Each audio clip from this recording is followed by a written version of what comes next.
My Star Empire. This video is purely for entertainment and does not infringe on copyrights or laws.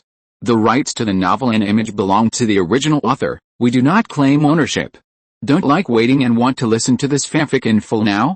Subscribe to our Patreon, where you'll find the best fanfics. Chapter 701 Destroying the Star.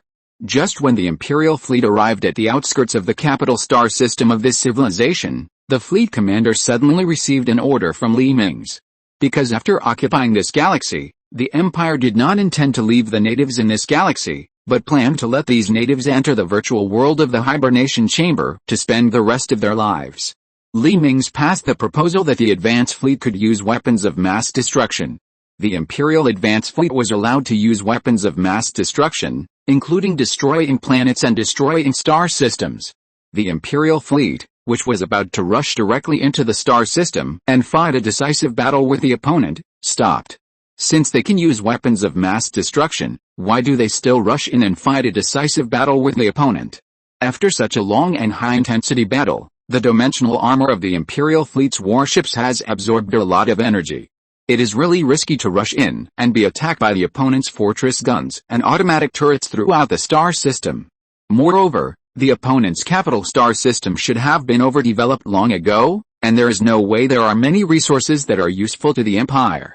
As an economic and political center, the capital star system should have very few heavy industries. This means that there is nothing useful in this star system except houses and population. The opponent's technological empire is even more unimpressive. According to the 32nd Order of His Majesty the Emperor, we are applying to use the star-level destructive weapon, the Star-Annihilating Missile, the commander of the Imperial fleet said solemnly into the communicator. This application was sent to the Shenzhou in the next galaxy, through the warship's transmission device, across the void between the galaxies. The application has been approved, and the Star-Annihilating Missile has been authorized to be unlocked. After a while, the communicator sent back a message that the application was approved, and a tens of megabytes of authorization code was sent along with the message. After the authorization code was entered into the system, a cabin in the center of the Imperial flagship suddenly lit up with white light, illuminating a missile that was 80 meters long and 20 meters in diameter lying quietly in the cabin. A series of light curtains shot out from all around the room, and after scanning the missile back and forth several times, an opening suddenly opened at the bottom of the room that was only large enough for it to leave. The mechanical arm on the top of the missile began to slowly extend, sending the missile into the gap. When the missile sank under the floor, the gap closed again, and the entire cabin returned to darkness. After the missile was sunk into the groove, it was sent to the top of the warship under the protection of the mechanical arm in the groove. The ram at the bow of the flagship suddenly split to both sides, and then a layer of shield inside opened up and down. The white warhead stretched out from the warship and aimed at the star system in front of the warship. Missile launch countdown, 3, 2, 1. As the countdown ended, the missile suddenly shot out from the warship. After leaving the warship, the missile accelerated for a distance and directly activated the transmission device and disappeared in the air. A few seconds later, next to the star in the star system of the capital of this civilization, a white missile suddenly appeared out of thin air and crashed into the star in front of it. Of course, the observatory of this civilization discovered this missile that suddenly appeared next to the star, but it was too late for them to stop it. Who would have thought that a missile would suddenly appear at the core of their defense line? They did not deploy any defense facilities on the orbit of the star. This missile directly crashed into the interior of the star in the shocked eyes of these people. The outer shell of the missile was instantly melted by the high temperature of the star, and the large amount of antimatter carried inside it reacted instantly with the matter in the star. An energy huge enough to destroy the star system began to brew in the star. As time went on, the energy generated by the annihilation of antimatter and positive matter increased. The entire star shrank slightly and then suddenly exploded. The light generated by the explosion of this light red star instantly covered the entire starry sky. The people in this star system suddenly felt that the sun above their heads disappeared, and a strong light that could evaporate everything swept across the earth. The eyes of all those who looked up at the sky were instantly burned, and the same was true for various observation equipment. Then this strong light instantly burned the people whose bodies were exposed outdoors into ashes, and the forests and grasslands instantly became white plains. The ashes produced by the instant burning were scattered into the air with the storm caused by the rising temperature. The liquid water in the rivers and the sea was instantly evaporated, and the entire surface of the planet instantly became a purgatory-like existence, and the earth began to melt. The glass on the surface of the high-rise buildings in the city began to melt into liquid, and then the load-bearing materials of these high-rise buildings also began to melt. These high-rise buildings continued to collapse like ice cream in the sun. People in the room were like being placed in a microwave oven, and were roasted into mummies in a short time. This was still the harm caused by the first wave of light released by the destruction of the star. The energy shock wave following this strong light was the most powerful. Because they were second only to the speed of light, these shock waves arrived slightly later than the strong light. A layer of light red light balls like bubbles began to expand from the original location of the star. The space stations or warships where this layer of light balls passed by did not last for a few seconds before their shields were torn apart and melted into ashes. This layer of light balls began to sweep across the entire star system. Under the interference of this huge energy, all the jump methods in the star system were invalid. These warships could not run through these energy shock waves at all. The remnants of this civilization could only watch this layer of light balls swallow up their capital planet, and the entire planet began to disintegrate under the impact and high temperature. Magma was ejected from countless huge gullies on the surface of the planet, and the ground began to turn into boiling liquid. Then the entire planet could no longer maintain its basic spherical shape. Gradually, it began to disintegrate under the impact. The planet was torn apart bit by bit, and a large amount of matter was thrown out of the planet. Then the last straw came, and the capital planet exploded instantly and disappeared in the white ball of light. The ball of light continued to spread and soon caught up with the evacuating fleet. The officers and soldiers in the warships at the front of the formation watched the warships behind them disappear into the white light curtain bit by bit, and a sense of despair rose in their hearts. The screams from the warships that were submerged by the energy shock waves generated by the stellar explosion seemed to have crossed the vacuum of the universe and reached their ears. Seeing that they and others could no longer escape, these people closed their eyes in despair in their seats. The white light curtain submerged the entire fleet, and the other planets in front of the fleet also did not escape the impact of the stellar explosion. Like the capital planet, this planet also melted, tore, and disintegrated in the white light curtain. Chapter 702 Billion Fleet. Dozens of hours later, as the spherical shock wave generated by the star explosion became larger and larger, the brightness of the light curtain formed by the shock wave began to dim. When the light curtain arrived in front of the Imperial fleet, it could no longer support its huge volume and dissipated in the universe. The original star system was left with irregular asteroids flying all over the sky emitting red light.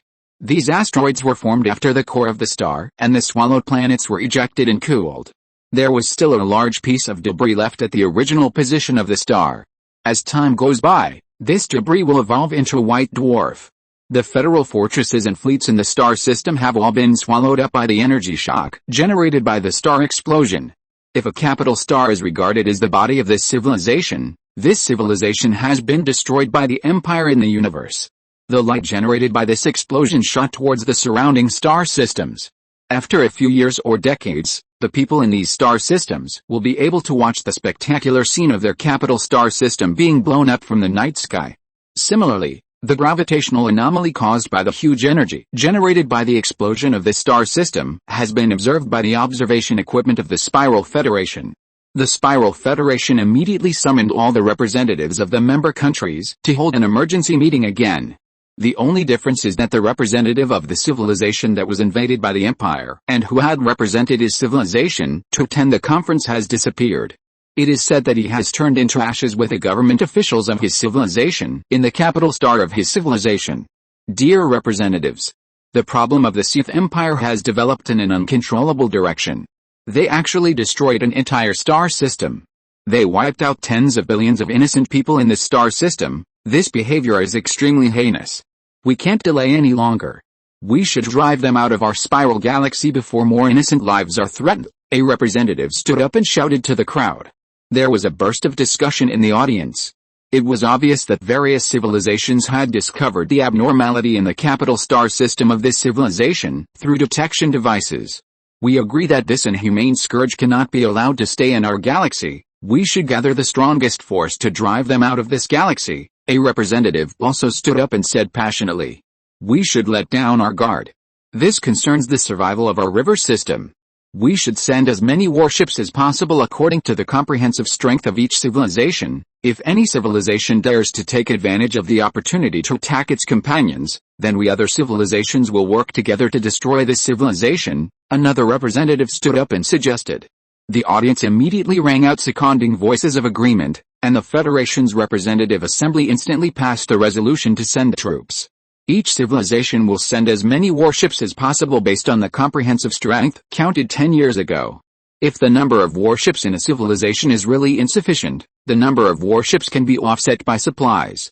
The day after the information was sent back to each civilization began to urgently mobilize all the fleets that could be mobilized by their civilization. After leaving a small number of warships for defense of the homeland, the remaining warships were all gathered together by each civilization towards the middle of the river system.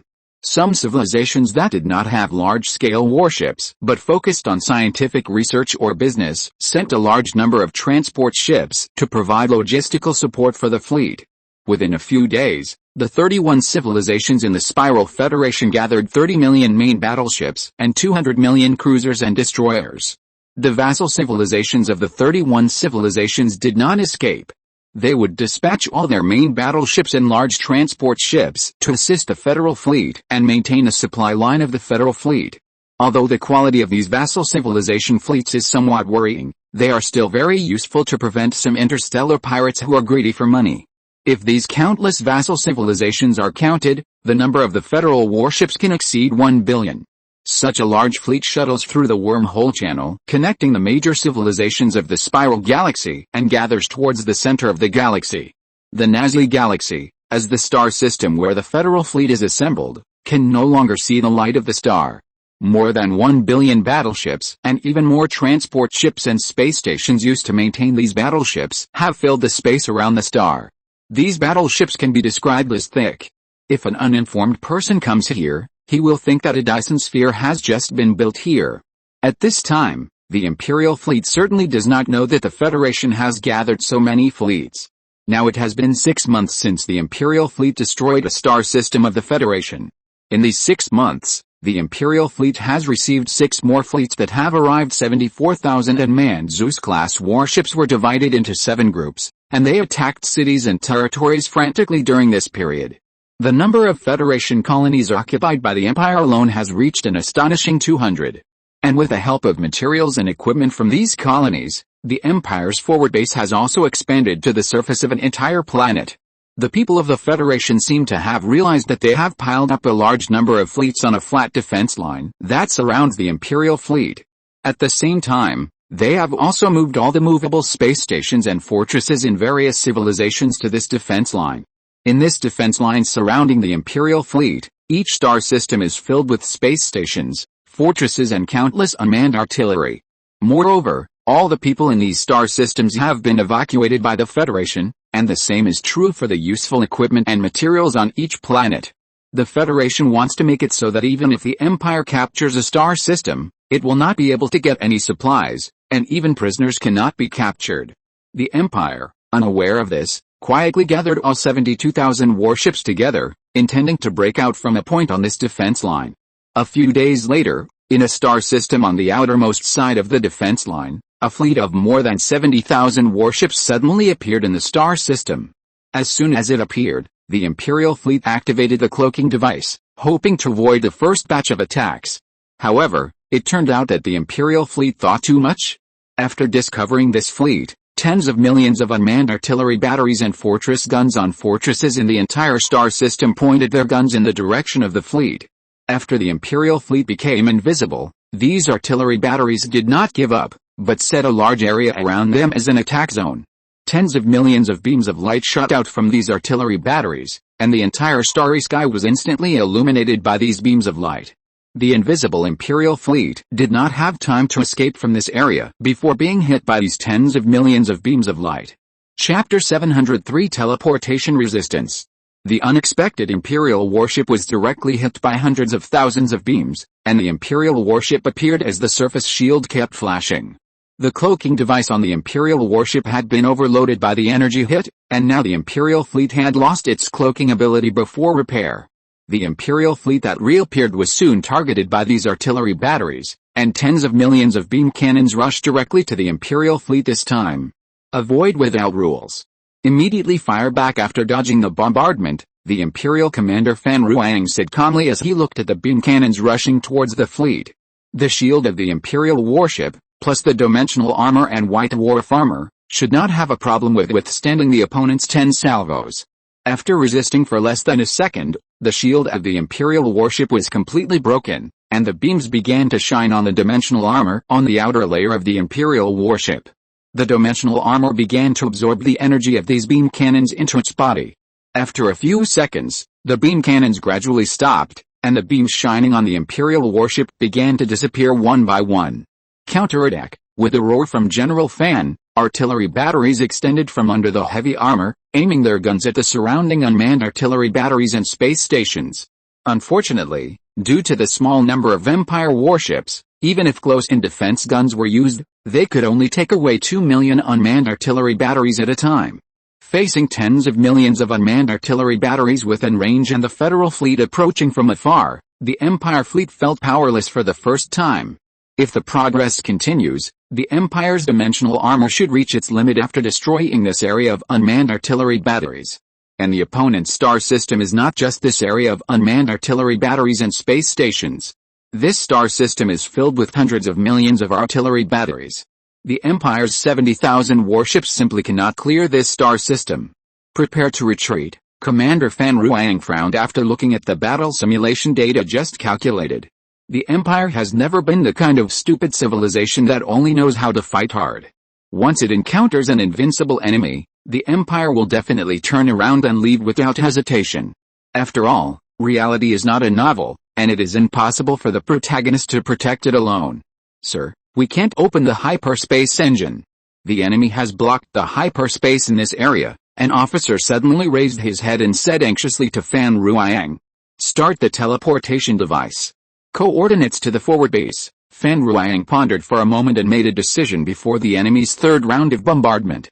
But this may allow the enemy to capture the traces of our teleportation and research anti-teleportation equipment, an officer reminded him.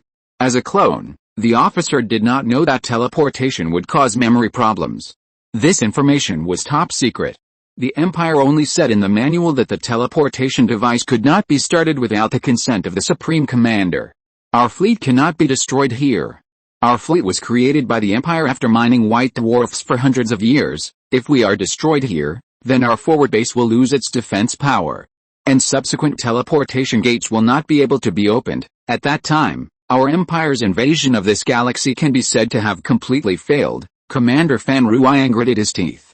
He would rather let the other side research and develop a device to block teleportation than let the Empire's expansion plan that had been prepared for hundreds of years go down the drain.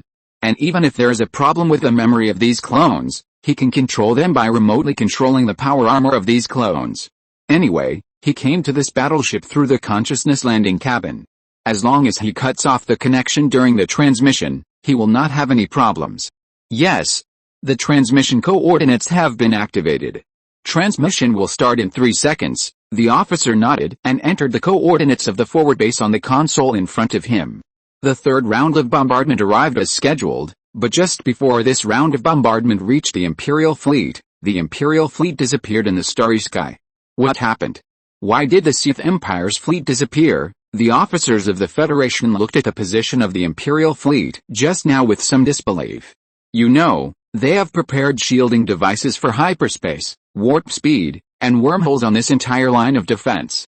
Whether it is hyperspace, wormholes, or warp speed, they cannot be activated after their shielding devices are turned on. Why did the Imperial fleet just disappear on the spot? Sir, we scanned the fluctuations in energy and space anomalies generated at the moment they disappeared, a soldier reported to the person in charge of this line of defense. Immediately send this data back to the Federation Academy of Sciences, and let them study how the Sith Empire's fleet disappeared in the shielding field based on this fluctuation, and let them study the shielding equipment for this superluminal method based on this fluctuation. I don't believe that I can't stop them next time. The head of the Federation defense line gritted his teeth and slammed his fist on the table. On the other side, the Empire fleet reappeared on the track of the forward base. As soon as the fleet arrived at the base, Commander Fan Ruang hurriedly reconnected to this body, because he was worried that there would be errors in the memories of these clones, causing these clones to riot in the battleship. However, when he reconnected to this body, he found that the clones in the spacecraft were actually normal, and the phenomenon of the experimental body going out of control after the original experiment did not occur. What's going on? Has the sequelae of memory confusion caused by transmission disappeared? Fan Ruang touched his chin in confusion. Sir, we have successfully returned to the forward base. Request for next instructions, an officer asked Fan Ruang after a sigh of relief.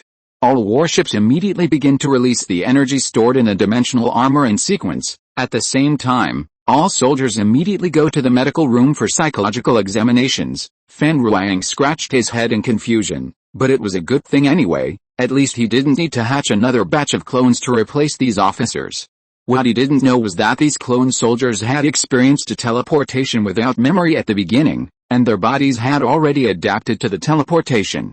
So after the memory was injected, their bodies could ignore the impact of the teleportation. This group of clones became the first group of people in the Empire who could ignore the negative effects of teleportation technology. After finding that they could not break through the defenses of the Federation, the Imperial fleet chose to stay where they were. No longer in a hurry to break through the defenses of the Federation, anyway, the 10th batch of warships will arrive, and the portals carried in these warships can be opened at that time, and the Empire's main fleet will descend on this river system through the portal. Chapter 704, Portal Opening. More than 10 days later, the last Imperial advance fleet arrived in this river system. This fleet only had 1,000 escort warships, and the remaining 9,000 ships were all transport ships pulling portal parts. As soon as this fleet arrived, the Imperial advance fleet sent captured warships to assist. This fleet followed the escort fleet directly to the star system, where the Empire's forward base was located. 9,000 transport ships began to be neatly arranged in a circle, and their cargo holds were aimed at the center of the circle. Then, the heavy armor of the cargo holds of these transport ships was split to both sides, revealing the portal parts fixed in the cargo holds. At this time, hundreds of thousands of unmanned construction spaceships flew out of the forward base. After these spaceships flew outside the cargo holds of these transport ships, they extended their mechanical arms. One by one, the mechanical arms were fixed on the parts shell inside the spaceship, and began to grab the portal parts from the transport ship little by little. Tens of minutes later, 9,000 parts appeared in the universe, and these construction unmanned spaceships began to gather towards the center. The distance between these parts began to shrink, and gradually formed a circle. These parts were docked together with the help of the construction unmanned ship, and finally became a whole, a huge circle suspended in the universe. This circle is the Empire's upgraded portal, with a diameter of 100 kilometers, enough to accommodate all the Empire's warships through the portal. The portal is built, and debugging begins. The staff's report came from the communication channel. A large amount of silver liquid suddenly gushed out from the joints of the various parts of this portal. After filling the seams between the parts, these silver liquids merged with the parts. The integrity of the portal is 100%. The 90,000 components that make up the portal are all operating normally, and the energy is being channeled through the internal network. The structural strength of the portal is 100%, and the transmission mission can be carried out. The staff's report came again from the communication channel. Notify the Empire that the portal can be activated. The commander of the Empire's fleet nodded and ordered the communications officer next to him. Yes, the communications officer sent the prepared message to the Empire. Inside the Shenzhou in the next galaxy, Li Mingze clapped his hands with satisfaction after watching the message sent back. Tianyi, the portal can be opened. The advance team has cleared a safe zone for the portal, and the portal is functioning normally. Li Mingze looked up and said to Tianyi beside him in a deep voice. In a star system in the galaxy where the Empire is located, a huge ring with a diameter of hundreds of kilometers is quietly floating in the starry sky. This ring is different from the ring built by the Empire in the spiral galaxy. There are 8 huge cylindrical facilities extending outward around this ring. And around this ring building are countless Imperial warships and 10 fortresses with a diameter of hundreds of kilometers, as well as a star fortress quietly floating not far away. Your Majesty has issued the highest order. Start the portal. The staff in charge of the portal conveyed Li Mingze's order to each other. The 10 responsible persons looked at each other through the mental network and pressed the start switch together.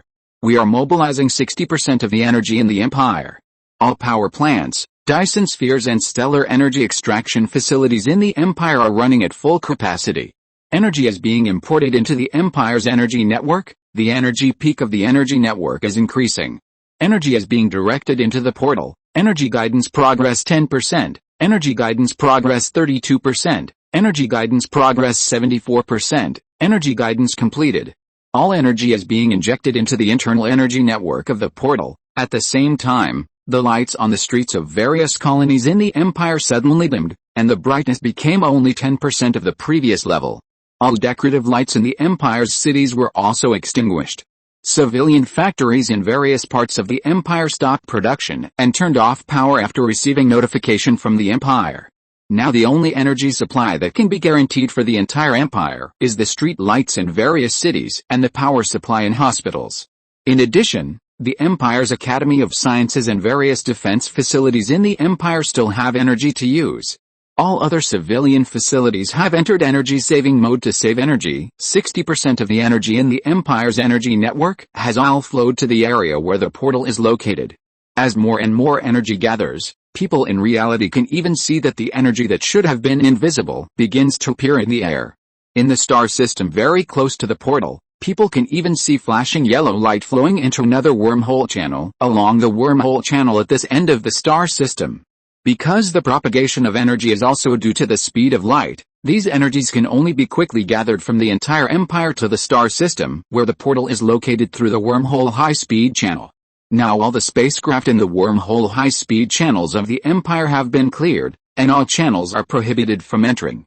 The stability of the wormhole channel is 42%, which is still within the tolerable range. The technician in charge of observing the wormhole channel breathed a sigh of relief. He was originally worried that such high-intensity energy passing through the wormhole channel would cause the channel to rupture, but now it seems that he was worrying too much. Under the guidance of the Empire's energy transmission station, these energies did not seem to leak much energy to the outside, and the wormhole channel remained stable. The star system where the portal is located is even more spectacular.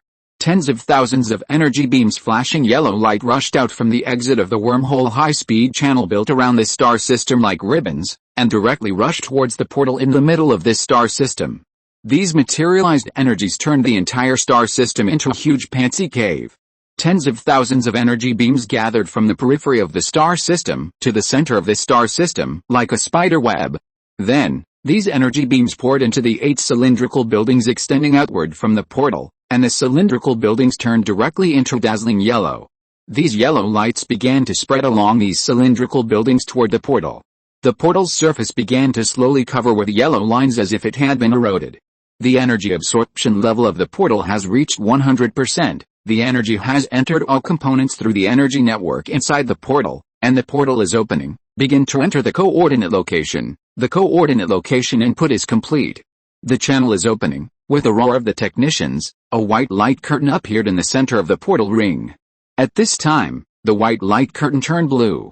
Chapter 705 The Imperial Fleet passing through the portal. Then, the lines on the portal began to turn blue, and the blue began to spread to the cylindrical building. Tens of minutes later, the yellow energy beam shot from the wormhole channel to the portal also turned blue. The entire star system was reflected by these blue energy beams into sky blue. Even if the staff on the planets in this star system looked up at the sky at night, the sky was blue. Not long after, these blue energy beams became transparent and disappeared. The reason why they changed to blue was that the energy used to open the 2 portals had been consumed, and it was no longer necessary to maintain the stable operation of this portal. The energy beams shot into the portal through the wormhole channel also gradually disappeared due to the decrease in energy density. Next, the transmission of energy no longer needs to rely on the wormhole high-speed channel. Maintaining the stability of the portal only requires 10% of the energy of the entire Empire. The nearby Dyson sphere and power plant can guarantee the supply of this energy. Your Majesty, the portal has been successfully activated and has been successfully connected to the spiral river system, Tianyi reported to Mingze with a happy face. Perfect, perfect. Send our main fleet through the portal immediately. I want to hear the news that our fleet has ruled the spiral river system within 10 years. Mingze held his chin with both hands and supported his elbows on the desk, narrowing his eyes slightly. As you command, My Majesty, The Spiral River system will definitely become your territory within 10 years, Tianyi smiled confidently. At this time, all the fleets beside the portal gathered together. As many as 10 million ordinary Zeus-class battleships were neatly arranged together. In front of this fleet was a square formation of 50,000 White Dwarf-class battleships, equipped with heavy spar armor. These White Dwarf-class battleships can be said to be the most elite battleships of the Empire. The cost of building up to 100 Zeus-class battleships and the construction cycle of 1,000 every 2 years meant that even after hundreds of years, the Empire only built 50,000 White Dwarf-class battleships. The heavy spar armor equipped on these White Dwarf-class battleships is not the light spar armor equipped on the previous fleets sent by the Empire to the Spiral River system. This heavy-duty spar armor consumes 20 times as much spar as light armor, and its defense is 30 times that of light armor. If the Empire did not want to expose its cards too early, the first batch of advanced fleets sent out would definitely be these White Dwarf-class battleships, rather than the unmanned Zeus-class battleships equipped with light spar armor. Following these battleships are the Empire's drone motherships and various logistics warships. At the end of the fleet is a landing fleet carrying 100 billion clone soldiers who have been manufactured and input memories but have entered a dormant state. This landing fleet carries 10 billion mecha battle vehicles alone, which is almost all the mecha battle vehicles manufactured by the Empire's tens of thousands of colonies in the past 100 years. This super fleet drove straight into the portal under the watchful eyes of Mingze's descending body. At this time, the Empire's advance fleet at the other end of the portal was nervously waiting outside the portal. They didn't know why the portal had been open for so long. And the Empire's fleet had not come out yet. "Here we come. Our fleet is here," a soldier suddenly shouted excitedly. This shout attracted everyone's attention to the direction of the soldier's finger. A warship with a sharp ram was the first to reveal its bow from the portal. Following it were 50,000 silver warships of the same shape. The first to emerge were White Dwarf-class warships. Although the appearance seemed to be no different from the Zeus-class, its length, width, and height were 30% longer than ordinary Zeus-class warships. The extra space was used to carry more powerful weapons and equipment to maintain the stability of armor. Following these 50,000 silver White Dwarf-class warships were 10 million Zeus-class warships that were densely packed like a bee tide. After leaving the portal, these 10 million Zeus-class warships scattered around. The entire sky was blocked by the Empire's warships, and the staff on the planet could not even see the stars in the sky. This is spectacular. After the tens of millions of transport ships and landing ships behind followed the Zeus-class warship formation out of the portal, the officers and soldiers of the advance fleet looked at these silver warships with their eyes wide open. With such a powerful fleet, this shitty Spiral Federation can't possibly be our opponent, an officer said proudly while looking at his powerful fleet. "Don't be too arrogant. These 10 million Zeus-class warships are not equipped with sapphire armor and dimensional armor. Their combat effectiveness is simply incomparable to our advanced fleet. Their only advantage is their large number, but those 50,000 White Dwarf-class warships are enough to traverse this river system. Their defense is too strong, not to mention that even their secondary weapons are antimatter cannons filled with antimatter. What's even more perverted is that these White Dwarf-class warships even have antimatter for their close defense cannons used to defend against fighters. This elite fleet is simply using antimatter as water." General Fan, the commander of the advance fleet, couldn't help but sigh. If all the 10 million warships of the Empire were White Dwarf class, he was confident that he could conquer this river system within 2 months, and these 2 months would be spent on the road. But unfortunately, the current national strength of the Empire can only supply such a fleet of White Dwarf-class warships. If the number is a little more, the Empire will not be able to keep up with the amount of antimatter produced. Besides, the maintenance of these warships is extremely expensive.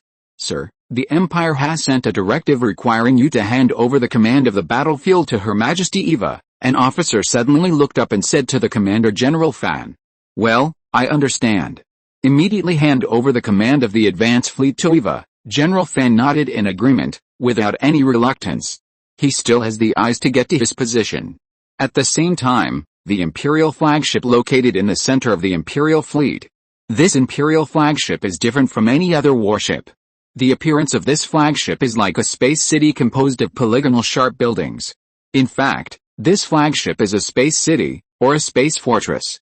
The entire flagship not only has dimensional armor on the outermost layer, but also has 2 layers of heavy letter crystal armor inside. Even the skeleton of the fortress is also made of letter crystal. This fortress is equipped with 3 star annihilation cannons that can destroy stars, not to mention the more than 50 star crusher cannons that can easily tear apart planets. Chapter 706, The New Flagship Fortress. In addition to these main guns and secondary guns, there are tens of thousands of fortress guns, all of which can fire electromagnetic railguns loaded with antimatter shells. At the same time, the fortress is equipped with up to 10 million piercing drones, which can instantly engulf an entire fleet. In this space fortress with a diameter of 80 kilometers, there is also a huge city that can accommodate 10 million people living at the same time. The city has all kinds of entertainment facilities, mainly to allow officers and soldiers in the Imperial fleet to have a place for entertainment and relaxation to release their tense nerves. Of course, this city is limited to ordinary Imperial citizens, and clone soldiers have no chance to enter the city to rest. Although this fortress is not as large as a star fortress, the technology it contains is far ahead of the star fortress. A dimensional reactor with a diameter of 5 kilometers continuously reduces matter to release powerful energy to drive the entire fortress forward. This reactor has leapt in air compared to the star reactor of the star fortress. At the same time, the weapons that can destroy stars on it are far stronger than the star fortress in terms of range, cooling time, firing rate, and accuracy. Although its size is like a grain of sand in the desert compared to the star fortress, its combat power is not weaker than that of the star fortress, and even stronger than that of the star fortress. The dimensional armor on its surface alone is far more defensive than the armor made of thick metal on the surface of the star fortress. What's more, the Empire has equipped this flagship with 2 layers of heavy armor made of spar. The cost of this flagship can be as high as the entire White Dwarf fleet. However, it will be the core of the Empire's conquest of a new galaxy, so its construction is not cost-effective. The Imperial flagship fortress, equipped with a material and energy transfer station, can not only play a combat role. The supercomputer carried inside can connect all warships to the grid, greatly enhancing the combat efficiency and weapon accuracy of the entire fleet. At the same time, the fortress can also provide material transmission supplies for all warships. It is like a mobile repair shop that can transmit maintenance materials and robots to damaged warships so that they can be repaired directly in battle. After all the Imperial fleets passed through the portal, they reorganized their formation and lined up neatly in front of the portal, guarding the Imperial flagship fortress in the middle. At this time, the flagship of the advance fleet was guided to dock at the outer port of the fortress. General Fan and a group of officers came to the port from the warship under the guidance of the guards. There had been a hovercraft waiting in the port for a long time. After everyone boarded the hovercraft drove straight to the command center where Mingze was. A few minutes later, General Fan and others came to the core facility of the fortress, the highest command agency used by the Empire to command all fleets to fight in this river system. A huge semicircular silver building stood in the center of the inner city of the fortress. The material used for this silver shell was exactly the same as the outer armor of the fortress. It was absolutely impossible to rely on ground units to destroy its outer wall. The hovercraft stopped steadily in front of the main entrance of the building. Dozens of guards wearing heavy power armor were already waiting in front of this heavy alloy door. When General Fan and his companions got off the car, several guards came forward and began to scan the whole body of these people with scanners. Confirmed to be safe, DNA and soul fluctuations are all consistent, there is no abnormality, you can let them go, the guard in charge of scanning said to the other guards who were holding rail rifles and pointing them at several people. Received. The guards put away the weapons in their hands, which were said to be rifles but were actually electromagnetic railguns loaded with antimatter, and turned back to the alloy door. At this time, the alloy door equipped with dimensional armor and letter crystal armor began to split to both sides under the action of the internal machinery, revealing the narrow passage inside. Every 1 meter in the passage, there was an elite Imperial Marine wearing heavy power armor and holding a shotgun with a beam energy blade. When General Fan and his companions came over, these soldiers all pointed their shotguns vertically at the ceiling, which was also a way of saluting. I really don't know what this kind of defense capability can defend against, General Fan silently complained in his heart. It's not his fault. Anyone who sees such an important facility with only so few defense forces will think that the Empire is a little arrogant and underestimates the enemy. But if General Fan knew the true identity of these guards, he would not say so. The elite Marines responsible for the defense of this facility were not selected from ordinary people. They were master-level Sith warriors selected from the Empire's current 10 million Sith warriors. After strengthening the bodies of these Sith warriors, they were sent to the Marines for tactical training. In the end, they were issued a set of heavy power armor with dimensional armor and letter crystal armor, and sent to important institutions in various parts of the Empire as guards. These elite Marines responsible for defending the command center of the fortress can easily throw away dozens of mecha tanks with the power of Sith. It is conceivable that in order to capture the Imperial officers in the command center alive, the enemy needs to send many landing troops to capture the command center guarded by these elite Marines. After passing through dozens of alloy doors and crossing this 500-meter-long corridor, General Fan and others finally came to the last alloy door. 4 guards stepped forward to help a few people push open the heavy alloy door, revealing the world behind the alloy door. Behind the alloy door was a huge hemispherical hall with a diameter of several kilometers. Various images and messages flashed on the walls around the hall. In the middle of the hall was a hologram of the Spiral River system, with a diameter of nearly 100 meters. However, there was no data displayed on this hologram. People could only see the really important data through the mental linker according to their respective permissions. In this huge hall, circles of workbenches were neatly arranged radially with a hologram as the center. Countless officers were busy on the workbenches. At the same time, thousands of chairs were suspended in the air, and an officer sat on each chair. These officers shuttled around in the hall, and the entire command center was a busy scene. Xiao Fan, you have done a very good job during this period. You have actually conquered so many colonies of the Spiral Federation. Li Mingze clapped his hands and walked from the road between the workbenches to the front of General Fan and others. Long live His Majesty! Long live the Empire! General Fan and a group of officers hurriedly saluted and shouted loudly. Chapter 707 Preparations Before Total War. Your Majesty, I don't deserve it, I don't deserve it, this is what I should do. General Fan waved his hands hurriedly. He did not feel any discomfort because Li Mingze called him Xiao Fan. As the first batch of artificially cultivated new humans in the Empire, he was much younger than Li Mingze. Therefore, it was reasonable for Li Mingze to call him Xiao Fan, although Li Mingze looked much younger than him because he enjoyed all the scientific research and medical support of the Empire.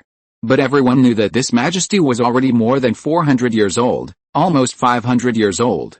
The next battle of the Empire in this Spiral River system will need you, a veteran who is familiar with them, to guide it. I appoint you as the strategic guidance specialist of the Empire's expeditionary fleet. Li Mingze stepped forward and patted General Fan on the shoulder. Thank you, Your Majesty. I will never let Your Majesty down. General Fan hurriedly saluted again in surprise and swore loudly. Also, all officers who participated in the battle with this spiral civilization will be dispersed and assigned to various squadrons.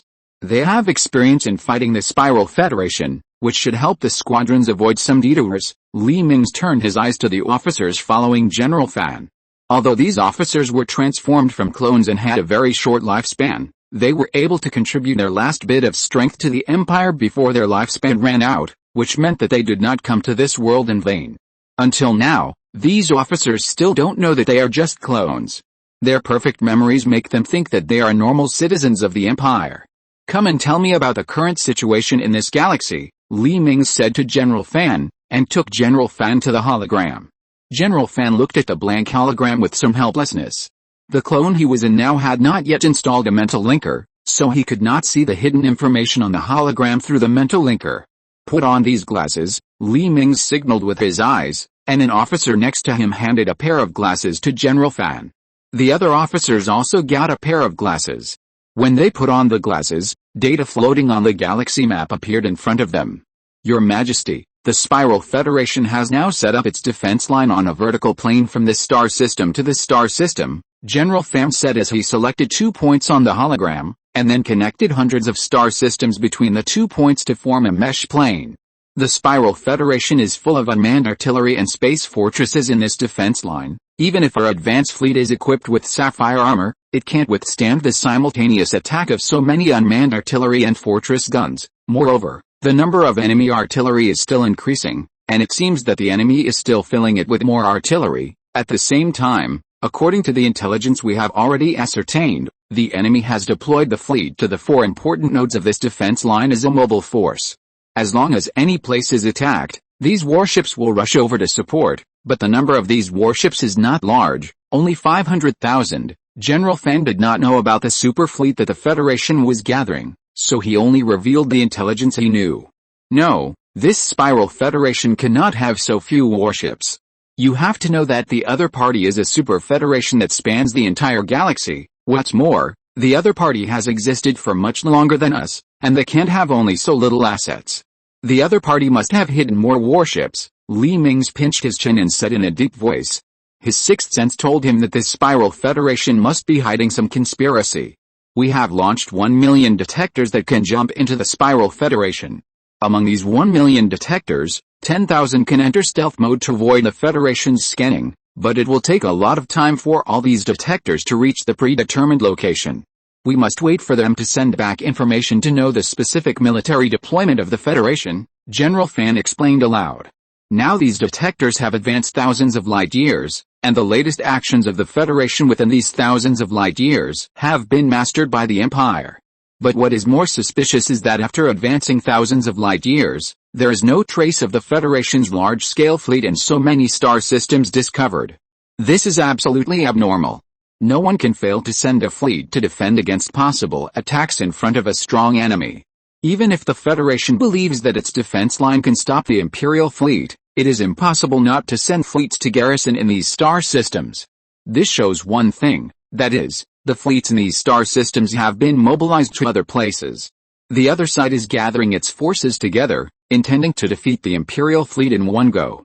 However, the member states of the Spiral Federation are destined to be disappointed. The Imperial fleet is no longer just an advanced fleet with more than 70,000 warships. The Empire's main force has passed through the portal and arrived in this galaxy. After tonight, at 6 o'clock tomorrow morning, Sith Star time, launch a full-scale attack on the Federation's defense line. Li Mingze turned his eyes to the hologram of the galaxy in front of him and ordered in a deep voice. No matter what conspiracy the Spiral Federation has, these conspiracies and tricks are pale and powerless in front of the absolute power of the Empire. All the warships of the Empire are divided into 5 squadrons. Each squadron is composed of 10,000 White Dwarf-class warships as the main force, carrying 2 million Zeus-class warships, and the fortress will follow the first squadron to launch an attack on the center of this defense line. At 6 o'clock tomorrow morning, the 2nd, 3rd, 4th and 5th squadrons will first launch a surprise attack on the enemy's 4 important node star systems. Half an hour later in the evening, the 1st fleet will launch a surprise attack on the center of the defense line. Li Mingze pointed at the hologram. All his orders were recorded and fed back on the holographic screen. At the same time, the captains of the Empire's warships also received the latest orders through the mental network. The Empire's fleet, which had originally gathered together, began to disperse into 5 fleets. The first fleet, where the Empire's flagship fortress was located, stayed in front of the portal. The original advance fleet was responsible for guarding the portal. About 5 hours later, a group of old-fashioned warships of the Empire will come from the portal to provide support. Li Mingze remembered something and said to the new commander of the advance fleet. The original advance fleet was not disbanded, but after all the officers were replaced, it became a defense fleet responsible for guarding the base camp. If you're listening to this novel on a channel other than Fanfic World, it means they downloaded and uploaded it without effort. We cordially invite you to visit our channel, Mundo Fanfic Novelis. There you'll find the original version of this story and you can explore many other novels of various genres. We're waiting for you to immerse yourself in a world of incredible novels. Chapter 708, All-Out Attack. The next morning before 5 o'clock, the 5 fleets of the Empire quietly arrived in front of the defense line of the Spiral Federation. The 5 fleets entered stealth mode early, and they also hid on the back of the planet facing away from the Spiral Federation. The huge size of the planet blocked the scans from the Federation for the Imperial fleet, and the Federation did not find the Imperial fleet approaching quietly.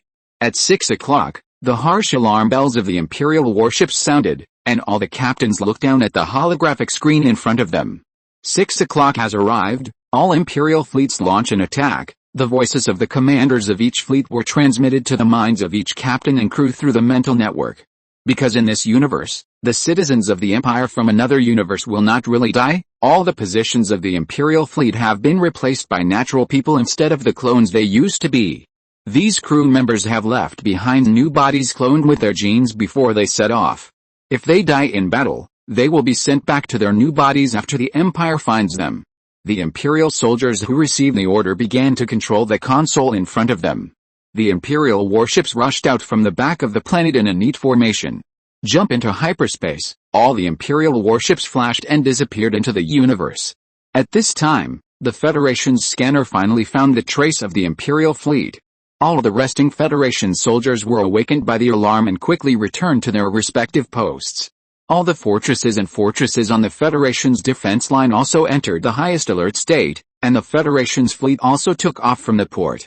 We just scanned abnormal gravity fluctuations in the star system in front of the defense line. The Sith Empire's fleet may have appeared outside our defense line. Order all soldiers to stay alert at all times. The Imperial fleet may come at any time. The person in charge of the Federation's defense line looked extremely serious. Was the Sith Empire going to go to war with them? However, because the Empire's warships were equipped with hyperspace signal-shielding devices, the Empire's fleet jumped into hyperspace without being discovered by the Federation. While the Federation was still thinking about when the Empire's fleet would launch an attack on their defense line, 4 Imperial fleets suddenly appeared in the starry sky. The silver warships were densely arranged together, and from a distance it looked like a silver square shield. The Imperial fleet has appeared, the unprepared Federal soldiers shouted and controlled their respective artillery batteries to turn towards the direction of the Imperial fleet. The commanders of the flagships of the various Empire fleets were unusually calm. The White Dwarf warships will lead the fleet and form a shield formation to protect the ordinary Zeus-class warships behind. With the commander's orders, the White Dwarf-class warships suddenly approached each other, and the warships formed a huge shield next to each other.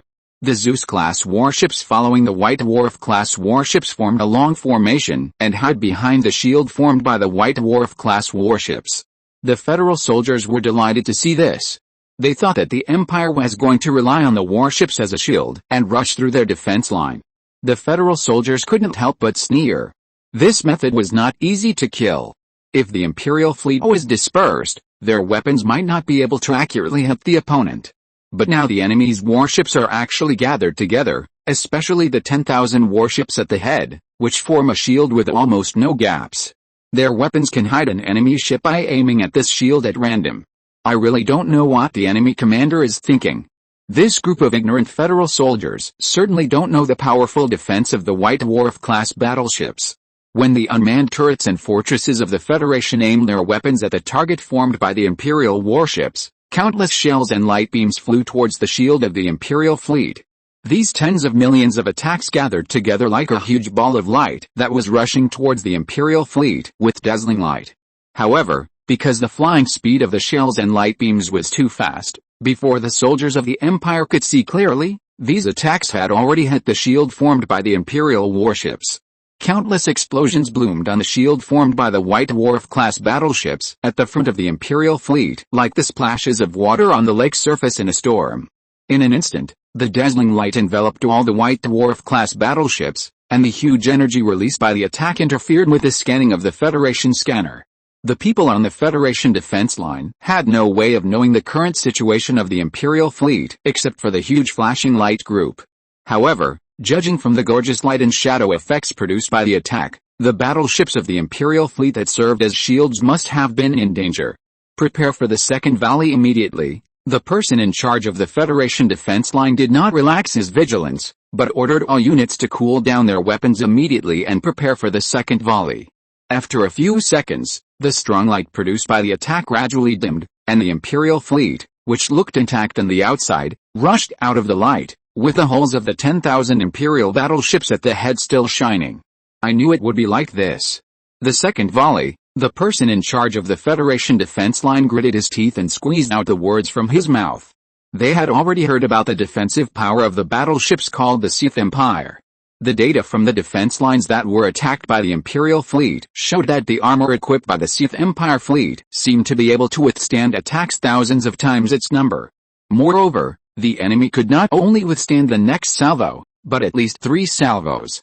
Therefore, the unmanned artillery and fortress of the Federation immediately fired a second salvo after seeing that the Imperial fleet was intact. This time, just like the previous salvo, Countless shells and beams hit the Imperial fleet that was rushing. After a burst of dazzling light, the Imperial fleet rushed out of the light again intact. Their salvos were like water columns on the wall, and they could not cause any damage to the Imperial fleet at all. Don't stop attacking. The enemy seems to be unable to attack because they are in a defensive state. They are still far away from us. We must take this opportunity to attack them more. I don't believe that we can't cripple them like this, the person in charge of the Federation's defense line said bitterly. At this time, the third round of salvos was fired again, and at the same time, the Federation's fleet also arrived at the side of the Imperial fleet, preparing to launch a flank attack on the Imperial fleet. At this time in the Imperial fleet, the captain of the White Dwarf-class battleship frowned at the dimensional armor-bearing progress bar in front of him that had turned red. Chapter 709, Head-on Confrontation. Calling the commander, our dimensional armor is about to reach its limit. It is expected that we can withstand at most one salvo from the enemy. If the enemy launches a fifth salvo, the dimensional armor of our White Dwarf-class battleships will be broken, the captain in charge of the White Dwarf-class battleship group reported to the commander of the squadron. After withstanding the enemy's fourth salvo, immediately put away the dimensional armor. You can rely on the letter crystal armor to resist the enemy's attack, the Imperial commander replied after thinking for a moment. Yes, the captain quickly shared the latest order with a separate mental network composed of their White Dwarf-class battleship captains. After withstanding the third salvo attack from the Federation, the Imperial fleet rushed forward again. At this time, the Federation fleet finally found the opportunity to launch an attack on the side of the long snake formation of the Imperial fleet. Shells rushed to the Zeus-class battleship hiding behind the White Dwarf-class battleship. The commander of the Imperial fleet sneered.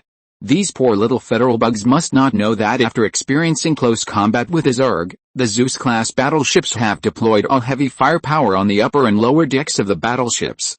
This means that the sides where the Imperial battleships can output the most and strongest firepower at the same time. And where are these federal battleships now? They are on the side of the 2 million Zeus-class battleships of the Empire. When these federal battleships rushed over, the main guns and secondary guns on the upper and lower decks of the Zeus-class battleships turned to the side of the battleships and aimed at the rushing federal fleet. At the same time, the armor on both sides of the battleships was also opened, revealing the missile launchers and piercing drone launch bays hidden behind the armor. Fire! With a commander's order, the 2 million Zeus-class battleships of the Empire sprayed anger at the federal fleet of only more than 100,000 battleships.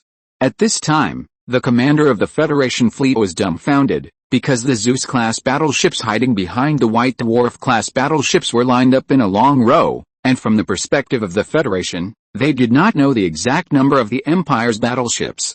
In addition, they did not know that the Empire's main fleet had arrived, and the intelligence was still at the time when the total number of the Empire's fleet had just reached 70,000. When these Federation battleships arrived at the side of the Empire's fleet, they were stunned. After scanning, they concluded that the Empire actually had more than 2 million battleships. In an instant, they lost all their fighting spirit. The 10,000 Empire battleships in front of them could actually block the volleys of tens of millions of fortress guns and unmanned artillery platforms several times. These 2 million battleships were simply impossible for them to shake. But it was too late for them to regret. The weapons of the Empire's battleships had already completed the energy storage, and the shells used to break the shields were first fired from the secondary guns of the Empire's battleships. Because the main gun shells filled with antimatter need to come into contact with positive matter to release sufficiently powerful power.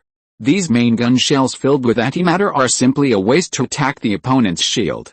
The power of the main gun shells and secondary guns that could not touch the positive matter was almost the same. After the shield-breaking shells of these secondary guns hit the warships of the Federation fleet, the shields of the Federation warships were shattered and dissipated in the universe. The shield-breaking shells fired by the secondary guns of 2 million Imperial warships did not even take a second to shatter the shields of these main protective means of the Federation. Then the main guns of the Imperial warships appeared. One by one, the main gun shells filled with antimatter were fired from the turrets on the upper and lower sides of the Zeus-class warships and directly sank into the Federation fleet. The Federation fleet suddenly fell into silence, and in the blink of an eye, nearly 10 million white light balls poured out of the Federation fleet. These light balls connected together to form a huge light bubble, engulfing the entire Federation fleet. Antimatter has annihilated all the matter that makes up these warships into energy, and the released energy directly vaporized the other parts of the warships that were not annihilated. When the light disappeared, more than 100,000 warships of the Federation fleet had disappeared from their original locations. Seeing this, the soldiers on the Federal defense line opened their mouths in shock. They didn't expect that their warships were destroyed by the Sith Empire before they even had time to send the last message. What kind of efficiency is this? Don't worry about the fleet. Keep firing. I don't believe that we can't blow up the 10,000 warships leading the way. The person in charge of the Federal defense line smashed the table angrily. The fourth salvo was fired again, and this time the Empire's White Dwarf-class warships survived this salvo again and remained unscathed. However, at this time, the dimensional armor on the surface of the White Dwarf-class warships could no longer absorb more energy. Once the energy they absorbed exceeded the upper limit, they would return to a three-dimensional state. At that time, the cost of the Empire wanting to create a new set of dimensional armor for these warships would be a bit too high. However, the Empire had already considered this situation, and when designing the White Dwarf-class warships, they had already designed the response method into the warships. As the captains of the White Dwarf-class warships pressed a switch on the console, the layer of dimensional armor wrapped around the White Dwarf-class warships cracked 3 cracks from the bottom of the warships. Then this layer of dimensional armor began to roll up like a curtain. When both sides were rolled up to the edge of the battleship's upper deck, the corners on the top of the battleship opened outward, and the rolled-up dimensional armor was put inside. The same was true for the bow, and the dimensional armor wrapped around the ram was also rolled up and put inside the battleship. The upper deck of the battleship was turned forward piece by piece, and the letter crystal armor pressed all the dimensional armor under it. In this way, the dimensional armor of the entire battleship was put into the body of the battleship, becoming the last safe barrier. The outer layer of the battleship was replaced with a letter crystal armor that was originally under the dimensional armor. When the 5th Federal salvo came, these attacks directly attacked the letter crystal armor of the Imperial battleship. Although the letter crystal armor is forged from naturally mined materials, its ultra-high density gives it unparalleled defensive power. The shells that hit the outer armor of the battleship had no effect except for making heavy impact sounds that were transmitted into the interior of the battleship. This layer of heavy-duty crystal armor can withstand an attack intensity that is 10 times that of dimensional armor. In other words, the Federation needs to fire nearly 40 salvos to destroy the leading White Dwarf-class battleship. Will the Empire give the other side this opportunity in time? Of course not. Now the Empire's fleet has approached the Federation's unmanned artillery and fortress group. Chapter 710 Breaking Through the Defense Line. All warships are ready to disperse. All weapons are in the energy storage state. The Imperial commander narrowed his eyes and issued the order to the entire fleet through the mental network. After 5 salvos from the Federation, the Imperial fleet finally reached the optimal firing distance of the main gun. After the 5th salvo, the Imperial warships that had been hiding behind the White Dwarf-class battleship suddenly dispersed in all directions and aimed all the weapons on the warships at the Federation's unmanned artillery and space fortress. Main guns aim at the space fortress, secondary guns aim at the unmanned artillery, and missiles are fired at the same time. As the firing order arrived, flashes caused by the firing of weapons began to flash on the Imperial warships, and antimatter shells gushed out of the gun barrels. At the same time, the armor plates on both sides of the warship opened again, and missiles were ejected from the warship's launch bay into the air, igniting the rear thrusters in the air and rushing towards the Federation's unmanned artillery. In less than a second, the entire starry sky was filled with shells and missiles fired by the Empire. The flying missiles each chose an unmanned artillery as their target and rushed over. At the same time, the White Dwarf-class battleship also opened the armor on the hull, exposing its main gun and aiming at the space fortresses with a diameter of tens of kilometers.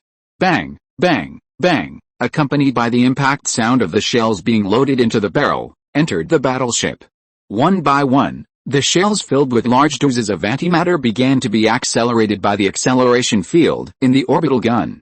These shells rushed out of the muzzle of the main gun, and the thrusters at the tail ignited in mid-air, accelerating the shells to higher speed. In the blink of an eye, these shells hit the armor of the Federation fortress. The outer shields of these fortresses had long been eliminated by the main guns of the Imperial Zeus-class battleships. When the main gun of the White Dwarf-class battleship hit the armor of the fortress, The antimatter inside was instantly pushed to the head of the shell and came into contact with the armor of the fortress. The antimatter that lost the restraint of the field immediately began to annihilate each other with the metal that made up the fortress armor, and a large amount of energy was released. In an instant, the heavy armor on the outer layer of the fortress could not withstand the violent energy released and began to bend inward. The alarm bells in the fortress rang instantly, and the lights in the entire fortress turned bright red. The alarm lights in the corridors also kept flashing. As the outer armor of the fortress continued to deform under the impact of energy, a harsh metal twisting sound was heard throughout the fortress, and the sound scratched people's eardrums.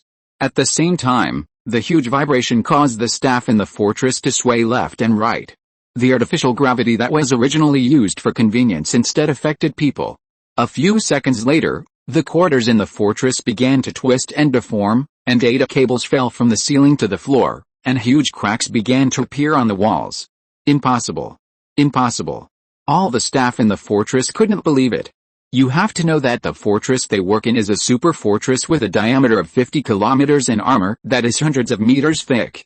How could such a fortress with such a strong defense not be able to withstand a volley from the opponent? This is absolutely impossible. The soldiers in the battleship ran frantically in the corridor. They wanted to escape to the nearest escape pod.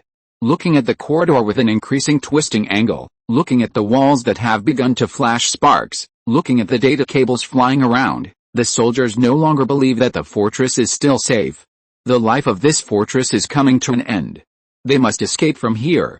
However, what these soldiers did was useless. Now the energy shock caused by the antimatter shells fired by the main guns of the White Dwarf-class battleships has spread all over the body of several fortresses. These fortresses finally began to fail, and explosions of varying sizes began to occur inside. Soon, the armor of the fortress could not withstand the energy shock from the outside and began to break into small fragments.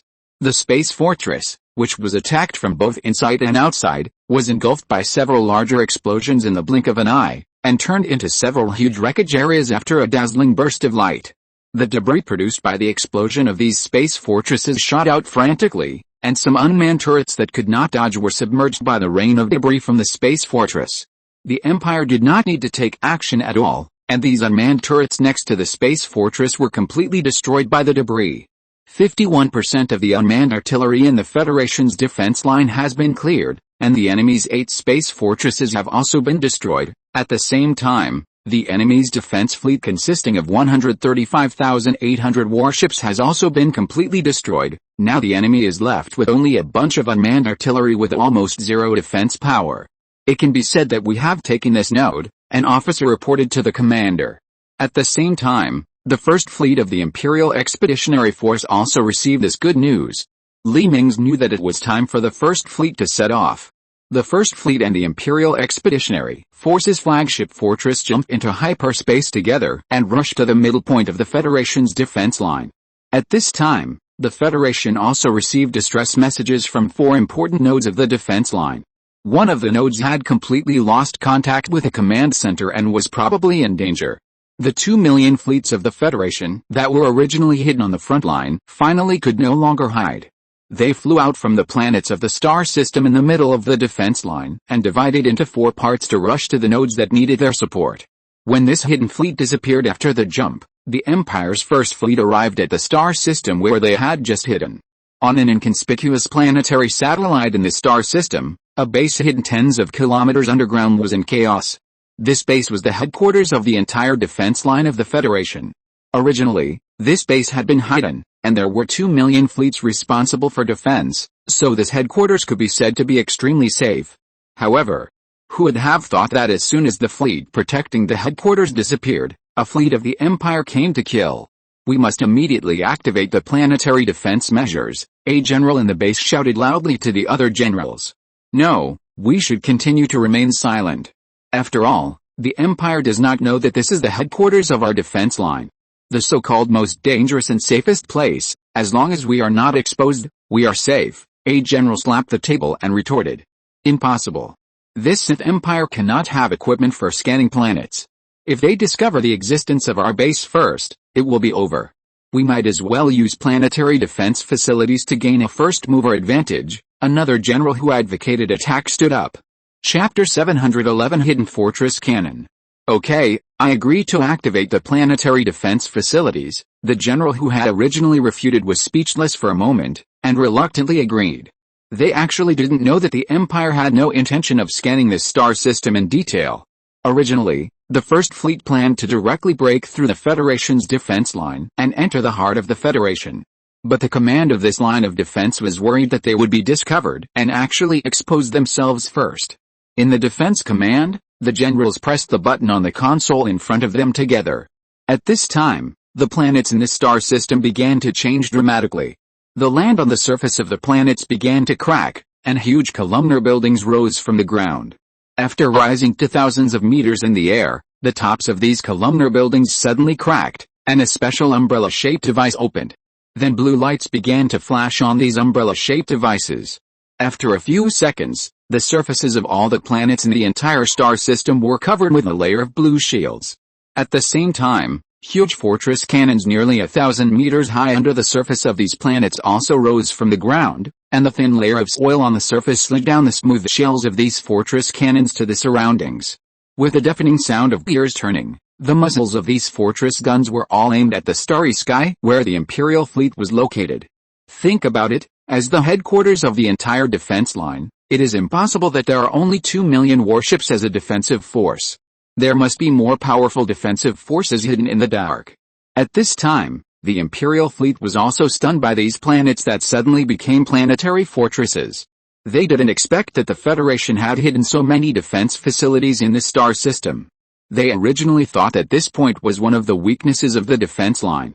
The Federation was not so stupid. Scan these planets immediately. I want to know the detailed data of these planets, Eva ordered her subordinates beside her. After living as a human for a long time, she has abandoned her mechanical body and lived in a man-made body prepared for her. Although she can't completely control the entire fleet, she has found the feeling of being a human. Therefore, if she wants to command the fleet now, she can only shout and let her subordinates complete her orders. Yes, the officer nodded and began to tap on the console. Soon, several radar scanners with a diameter of hundreds of meters were extended from the Imperial flagship fortress, and began to conduct a thorough scan of the surrounding planets. The data has come out.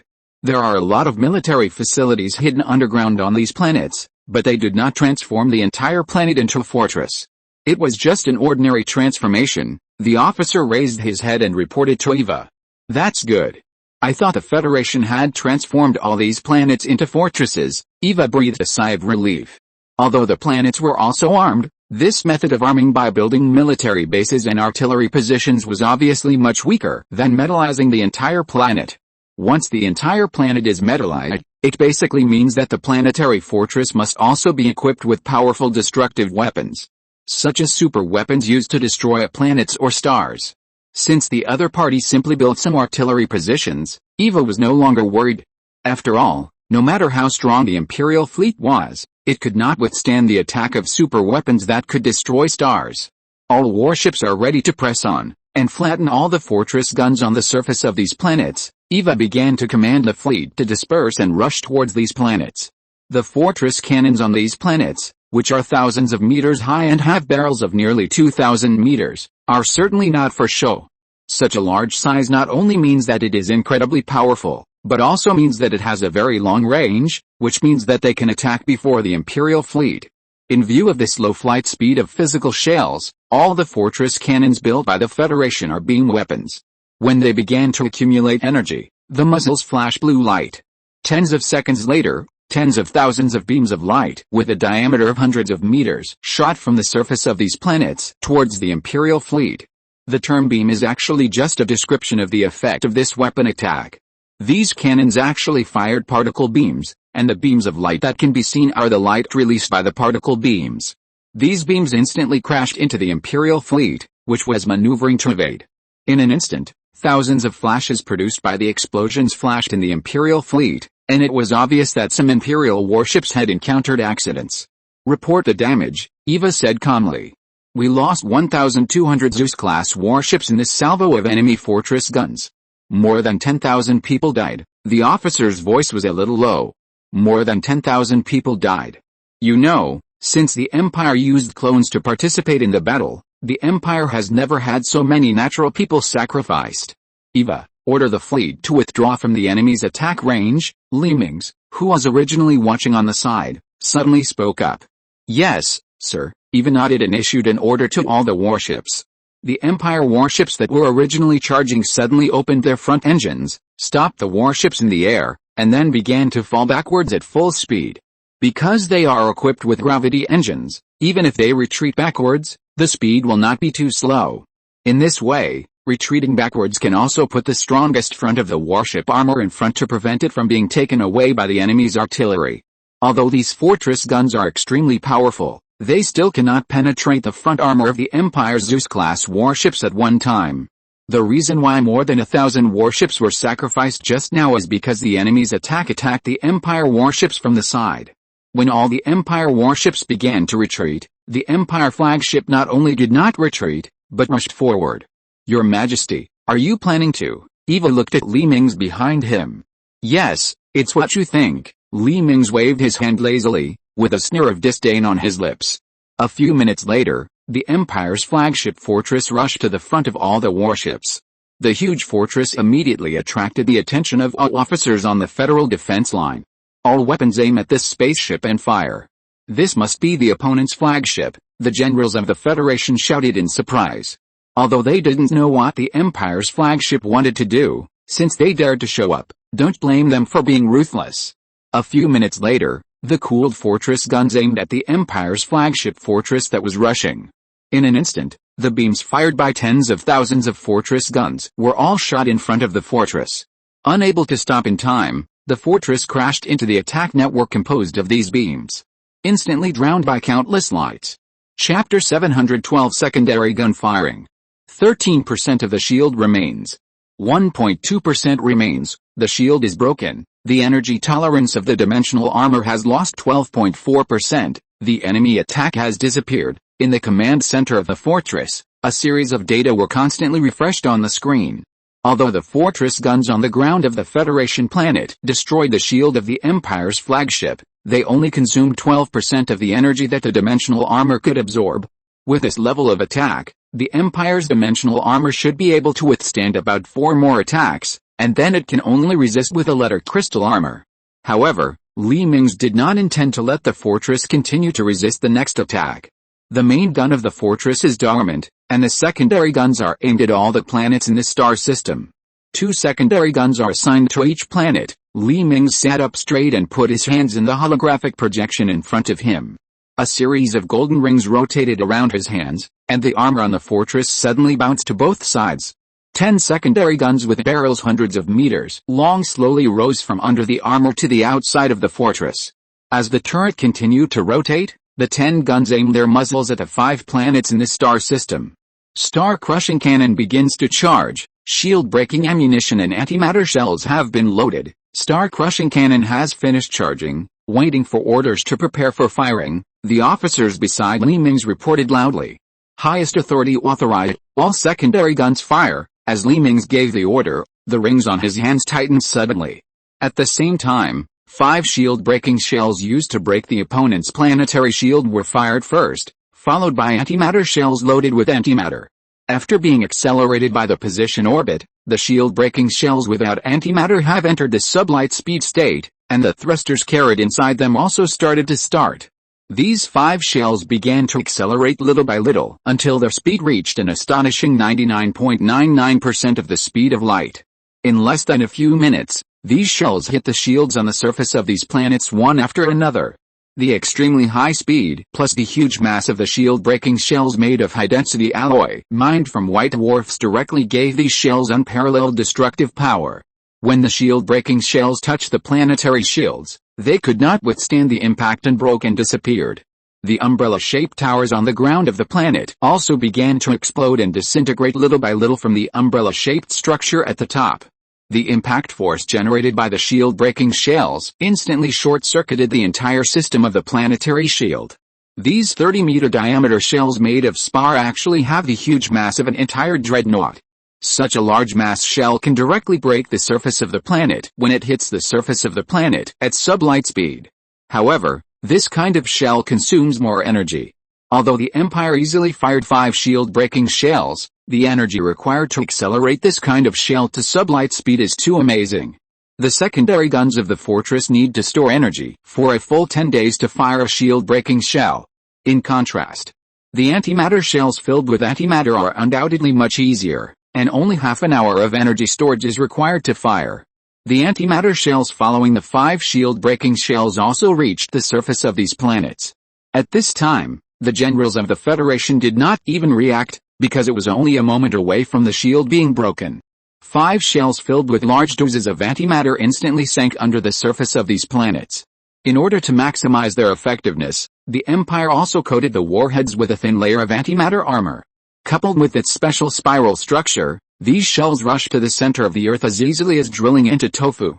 When these shells reached the center of the Earth, the positions that bound the antimatter inside them were all closed, and the antimatter began to react with the shells of the shells instantly. The officers of the Federation were relieved to see that the shells fired by the Empire sank directly into the interior of the planet, but did not explode as they expected. It seemed that the shells fired by the Empire were all duds. However, the faces of the generals in the Federation headquarters changed. As the top leaders of the Federation, they knew what the secret weapons that the countries in the Federation had been researching were.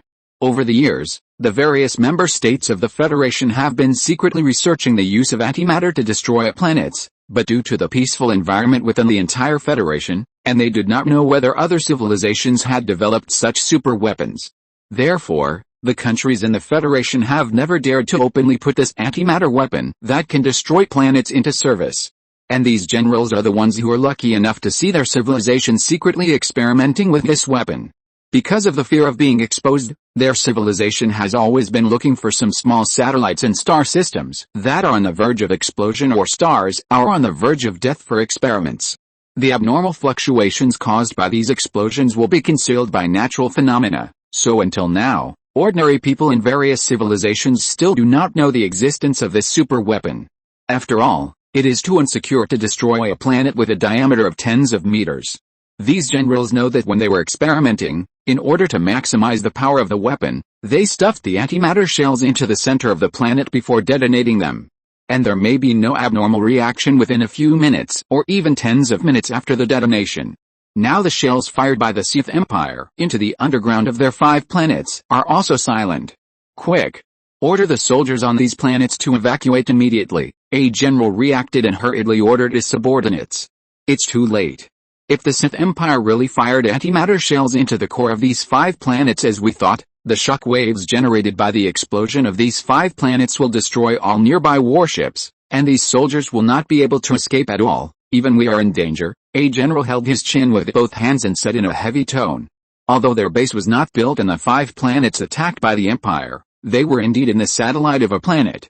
It is too difficult for the satellite, which is about the same size as the moon, to keep itself intact in the impact of the planetary explosion. Quick! Activate the defense device of our planet, another general said anxiously. Originally, they planned to rely on the powerful stealth ability of the base to wait for the battle to pass, but now they can't stay out of it. Although they don't know whether the Empire has discovered them or why they didn't fire shells at this planet, it doesn't matter now. If they don't activate the shield, their entire satellite may be shattered by the debris of the planetary explosion. Chapter 713, The Headquarters Exposed in the Meteor Shower. Silver columnar buildings finally rose on the surface of the satellite that was originally disguised as an uninhabited satellite. Then a blue light curtain rose from the surface of the satellite, protecting the satellite firmly. Mingze looked at the planet covered by the light blue shield on the holographic screen with some amusement. He had long discovered that there was something fishy on this satellite, and he did not attack the planet in order to save ammunition. Unexpectedly, these people from the Federation finally couldn't bear it and exposed themselves. Let's see what secrets are hidden on this satellite. Mingze touched his chin and fell into silence. A few minutes later, huge cracks suddenly appeared on the surfaces of the 5 planets in the entire star system, and red magma rolled out from under the ground. Accompanied by violent explosions, the fortress cannons standing on the surface of these planets collapsed in flames and fell to the ground. Some fortress cannons were directly engulfed by magma along with the movement of the plates, and they disappeared without a few bubbles. The bases on these 5 planets seemed to be in hell. Magma and explosion swallowed up these towering fortress cannons. The bases buried deep underground had already collapsed and buried in the earthquake.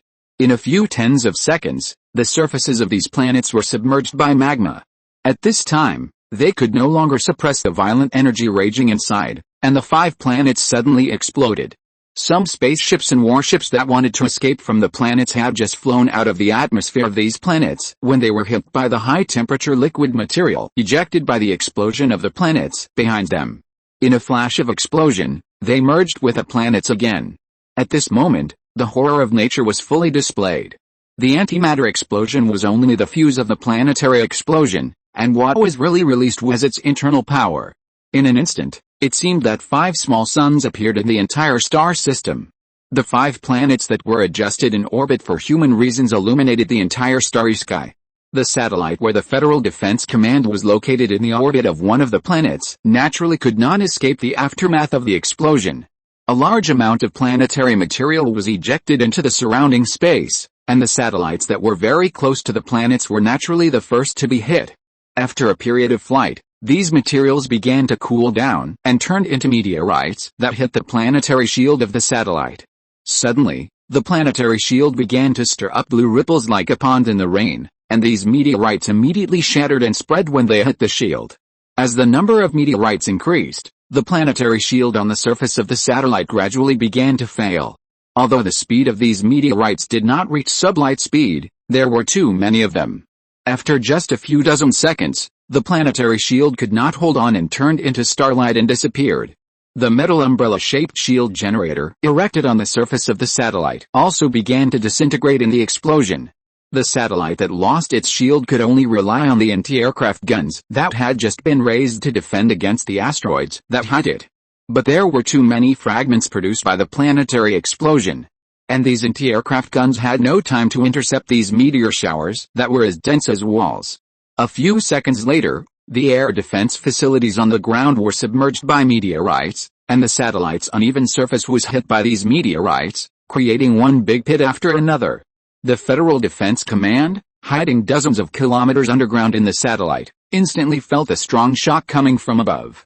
The generals and soldiers in the base hurriedly took the elevator in the center of the base and continued to descend deep underground. Deep in the satellite, thousands of kilometers away, there is a safe house protected by heavy armor. This safe house is exactly the destination that the generals and soldiers are heading to. Amid the violent vibration caused by the impact, the elevator finally arrived at this safe house. The heavy alloy door immediately sealed the elevator shaft completely, and the generals in the elevator breathed a sigh of relief. It was really too scary just now.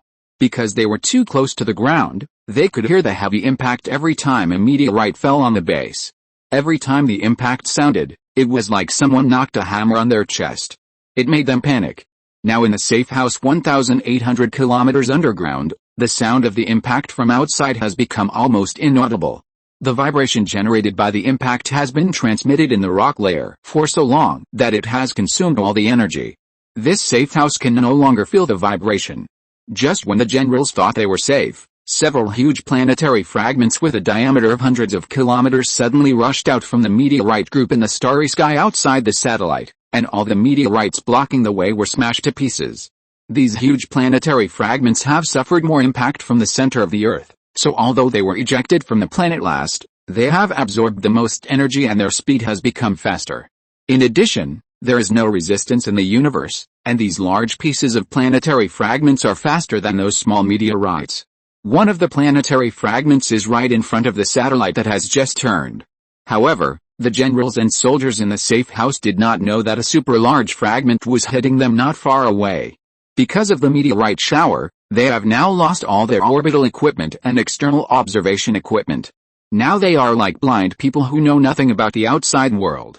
Under the gaze of Mingze and other imperial people, this huge planetary fragment directly crashed into the arms of the satellite where the federal headquarters was located. With the gray dust flying all over the sky, the entire satellite began to crack little by little under the impact. Tens of seconds later, the entire satellite was directly shattered into 3 huge pieces of debris, and in the middle of the debris were countless huge stones. At this time, in the safe house inside the satellite, the generals and soldiers suddenly heard a loud noise that went straight into the eardrums. Then they felt a violent vibration that they had never experienced before. Along with the vibration, there was also the sound of the alloy armor outside the safe house twisting. What happened? A general asked in horror. I don't know what happened. But the armor outside our safe house has just been subjected to an extremely strong impact, and now the armor outside has been completely deformed. I have sent soldiers to several exits to check the situation outside, and we will soon know what happened outside, an officer hurriedly explained to the general sitting there. If you focus your view outside the safe house, you will find that the safe house, which was originally buried deep under the satellite, was smashed when the satellite was hit, and now most of its body is exposed in space. Chapter 714, Capture Alive. At this time, the Imperial fleet had already discovered the exposed safe house of the Federation Command. 10 White Dwarf-class battleships rushed towards the safe house under the command of Mingze, and all the meteorites that blocked the way were directly smashed by them. In more than 10 minutes, these 10 White Dwarf-class battleships had arrived at the safe house and hovered, and the turrets on the battleships were all aimed at the several metal doors exposed outside the safe house. At this time, several Federation soldiers wearing power armor came to a closed airtight door. Originally, behind this door was a natural underground tunnel leading to a natural karst cave. After experiencing such a big shock, I don't know if the tunnel behind the door is still there. Several soldiers turned on the searchlights on the power armor and aimed them at the airtight door. One of them walked up and entered the password on the console next to him. With a sound of exhaust, an airtight room used to isolate the safe house from the outside world appeared in front of everyone. After several soldiers entered the airtight room, the airtight door behind them closed heavily, and the air in the room was completely evacuated. A few seconds later, the last alloy door in front of them made a sound of metal friction, but there was no sign of opening. The warning light on the side suddenly flashed red. It seems that the earthquake just now caused the outer door to be squeezed and deformed. We need to cut it open. A soldier frowned as he looked at the flashing warning light. 2 soldiers on the side immediately took out a maintenance cutter from their backs and inserted it into the alloy door. Because of the need to protect the safety of the safe house, this layer of alloy door is several meters thick and is not so easy to cut. After 20 minutes, a small hole was cut in the alloy door that could accommodate one person. Several soldiers stretched out their feet and kicked the cylindrical alloy block that was cut out of the door. Through the hole cut into the alloy door, the soldiers finally saw the scene outside. Several soldiers opened their mouths in surprise through the round hole. Facing them was the barrel of the secondary gun of a White Dwarf-class battleship with a diameter of more than 10 meters. Sir, I think our situation is not good now. A soldier switched to the communication channel and said hesitantly. What's the situation? Turn on the video communication and let us see. The officer who sent them out suddenly had an ominous premonition. The soldier who was on the phone turned on the camera on the power armor obediently and sent the picture back to the headquarters. The officer who saw the picture also opened his mouth in shock. What on earth happened? A general frowned and snatched the terminal from the officer's hand. Put it on the big screen, the other generals shouted at the general. The general holding the terminal nodded silently and shared the video communication on the big screen in the middle of the conference room. Many generals in the conference room stared at the gun barrel facing the safe house in the video and the entire Sith Empire battleship behind the gun barrel. Should we be underground? A general asked in disbelief. Yes, we are underground, but now the satellite has been blown up, the general holding the terminal replied bitterly. In the camera, countless rocks were suspended behind the Imperial warships, and hundreds or thousands of kilometers away, the fragments of half a satellite were quietly hanging in the universe, and the cracked cross-section was illuminated by the light of the stars. From these tiny pieces of gravel and the huge white fragment, it can be inferred that the satellite they were hiding in must have been broken into several pieces. So their safe house hidden in the center of the planet was exposed in the universe. As for the Imperial warships outside, it would be strange if the Empire did not send warships over after discovering the exposed safe house. What should we do? The faces of the generals in the conference room were full of despair. Now the safe house has been surrounded by the enemy's warships. If they do not surrender, the result is obvious. At this time, the Empire's White Dwarf warship suddenly fired several shells at the safe house. The sudden flying shells scared the several Federal soldiers who were dazed at the door and hurriedly crawled to the end of the room. The generals in the conference room were also shocked. They thought the Empire wanted to kill them all. But after a while, they suddenly found that the shells fired did not explode, and they were still living well in this world. What did the Empire just fire? Several generals looked at each other in confusion. They now felt that as long as the shells fired by the Empire were smaller at the beginning, it meant that the storm behind would be more violent. Tens of seconds later, dozens of fully armed clone soldiers suddenly appeared in the meeting room of the safe house.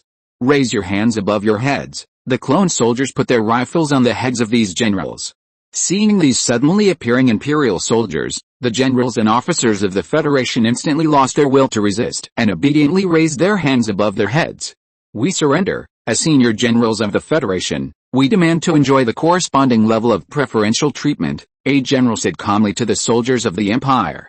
No problem, as long as you tell us the information you know, you will naturally enjoy the treatment you deserve, a clone replied coldly. After that, these soldiers handcuffed these generals and officers and took them to the airtight room leading to the outside of the safe house. At this time, the Empire's warships gradually approached the safe house. A freely retractable connecting bridge extended from the warship and attached to the alloy door of the safe house. With a burst of exhaust sound, the airtight room and the bridge were filled with air. The Empire soldiers escorted a Federation officer from the bridge back to the Empire's warship. These generals and officers were not very tight-lipped. After just a few hours, they revealed all the information they knew. Of course, this was also related to the fact that the Empire directly extracted the memory of an officer in front of them and turned the officer into a fool. At the same time, the data obtained from the safe house was also integrated into the command system by the Empire. Now all the military deployments and patrol tracks on the entire defense line of the Federation have been controlled by the Empire. At this time, the Empire fleets that attacked the other 4 nodes also received good news. The remaining 4 fleets of the Empire have completely wiped out the enemy fleets on these 4 important nodes and are advancing horizontally to other star systems on the defense line. If you're listening to this novel on a channel other than Fanfic World, it means they downloaded and uploaded it without effort. We cordially invite you to visit our channel, Mundo Fanfic Novelis. There you'll find the original version of this story and you can explore many other novels of various genres. We're waiting for you to immerse yourself in a world of incredible novels. Chapter 715, Eyes of the Empire. Overnight, the entire federal defense line was in a state of emergency, and the Empire's fleet was everywhere. The original 5 fleets were directly dispersed into dozens of teams after successfully breaking through the node. These teams, led by White Dwarf-class battleships, rushed towards the star systems on the defense line. In addition, Mingze unlocked the use of weapons of mass destruction for them. When encountering dense enemies, the Empire's White Dwarf battleships would preemptively launch antimatter missiles to directly destroy an entire planet and all enemy units in its orbit. In this way, the losses of the Empire's fleet were greatly reduced. In addition, with the intelligence from the commander of the Federal Defense Line and others, the fleets sent by the Empire to these star systems were just able to crush the defense forces deployed in these star systems. By the time the federal high-level officials received the news and gathered all the civilization representatives to start the meeting, the federal defense line had been torn open by the Empire's fleet, and the entire federal hinterland was exposed to the fangs of the Empire's fleet. We must send out all the warships immediately. It is urgent to destroy them. If we continue to let the Empire attack, we will lose more soldiers, and we will not be able to explain to our own people, and the number of the Empire's fleet seems to have suddenly increased. The defense facilities we deployed on the front line can no longer stop the advance of the Empire's fleet. We must concentrate on destroying them all at once. In the conference room, a civilization representative stood up and looked around at the others and said loudly, "Agree, agree." The other civilization representatives raised their hands in support. The Empire's surprise attack on the defense line was really painful for them. Not to mention that their civilizations used transport ships to pull the unmanned artillery in their national inventory to the defense line for deployment. Just the soldiers killed by the Empire on the front line of their civilizations made them extremely painful. Don't look at how many space fortresses the Empire has blown up in total, and there are no more than 10 planets. But you have to know that there are more than 100,000 soldiers from various civilizations working in each space fortress. And in the underground bases of the planets destroyed by the Empire, there are tens of millions of soldiers and staff from various civilizations. Spreading it out to each civilization, they have lost nearly 1 million people on average. You have to know that in this era, losing a few dozen people can make the headlines. Now that each civilization has lost nearly 1 million people, These civilizations don't know how to explain to their citizens. At the beginning, they didn't expect that the Empire would be so crazy that it kept detonating planets. According to common sense, the soldiers hiding in the base deep underground on the planet would basically not be affected by the battle. Moreover, the fortress in orbit is not so easy to be destroyed in an instant, and there should be time to escape by escape ship. But the reality is that the federal leaders are slapped in the face. Now they can only bite the bullet and fight the Empire, otherwise they can't explain so many dead citizens.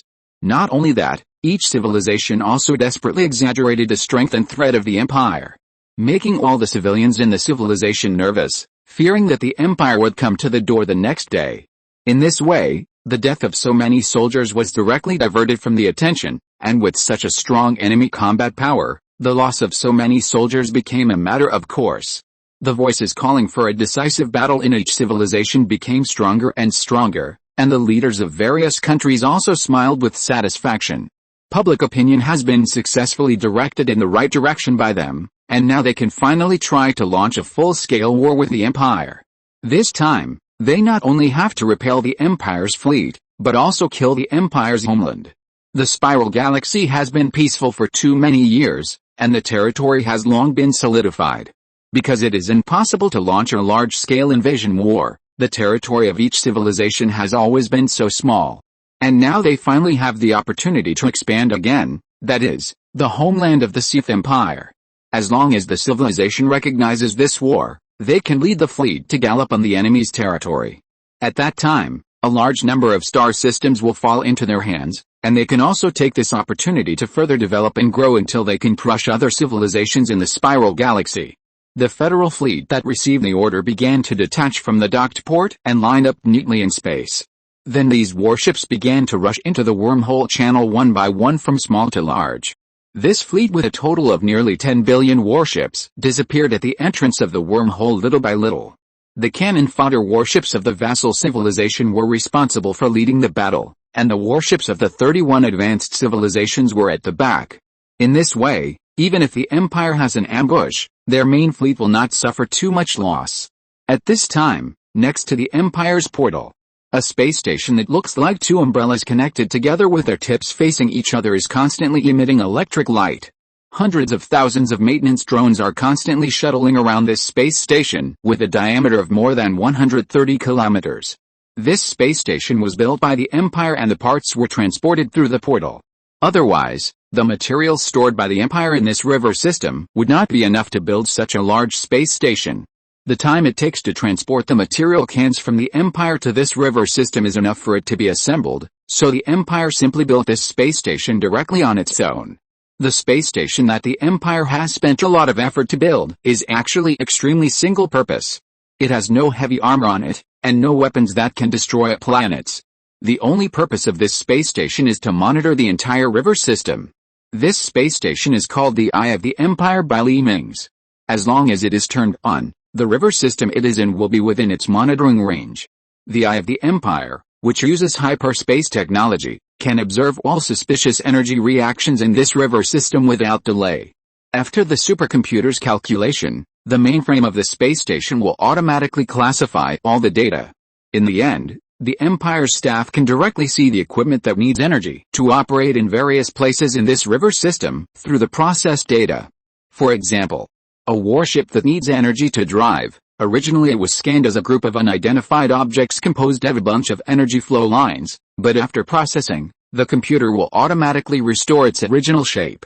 The Empire can also intuitively understand the enemy's force deployment and fleet dynamics in the entire river system. Of course, unless the opponent's warships can operate without energy at all, they will not be able to escape the eyes of the Empire. This space station also has a disadvantage, that is, each scan requires a whole day of standby time. In addition to its extremely high cost, the second Eye of the Empire has just started construction, and it is impossible to send it to the battlefield in a short time. Chapter 716, Unexpected Discovery. The Eye of the Empire No. 1 space station, which was suspended next to the portal, was almost complete. All its components had been connected together. The only step that had not been completed was to weld the outer armor of these components together. However, welding the armor would not affect the startup of the space station. After receiving the order from Mingze, the staff stationed in the space station decisively ordered the drones to stop. Eye of the Empire is ready for the first startup. Countdown. The countdown is over. Energy is being connected. Eye of the Empire is on. With a shout of the person in charge of the space station, the staff in front of the console pressed the switches in their hands one after another. Bang, bang, bang, one after another, the headlights lit up outside the space station, illuminating the entire space station.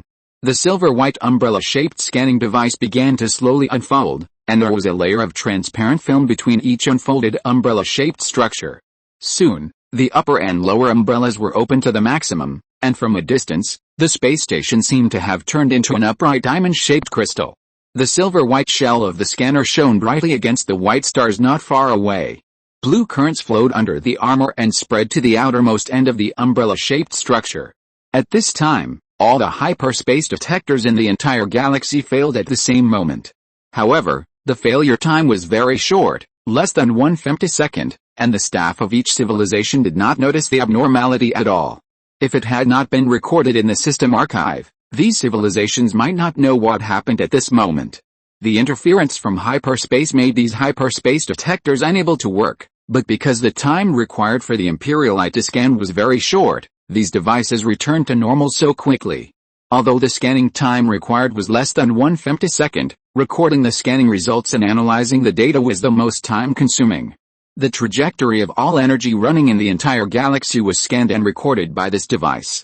You can imagine how huge this data is.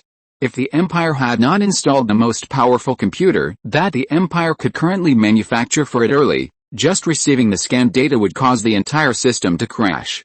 However, even with the Empire's most powerful supercomputer, it would take a full hour to organize the scanned information. After arranging the information into a readable state, the system also needs to screen the information and find the energy fluctuations caused by the stars, planets, and satellites from the data. And the energy trajectory inside the warships must be restored to the appearance of the warships. Just these calculations require this supercomputer to calculate for a full 6 hours. In other words, the Empire can only know the final result after 6 hours of scanning each time. However, this data is not static. As long as the Empire continues to add computing arrays to this space station and improve the computing power of the space station host, the time to reach the final conclusion will be shorter. 7 hours after the first scan, the Empire's intelligence department finally received a processed hologram. When this hologram is opened, it is an entire river system, but this river system has been painted in various colors. And each area composed of color blocks is marked with a serial number. Commanders, these numbers represent the 31 advanced member states of the Spiral Federation in this river system.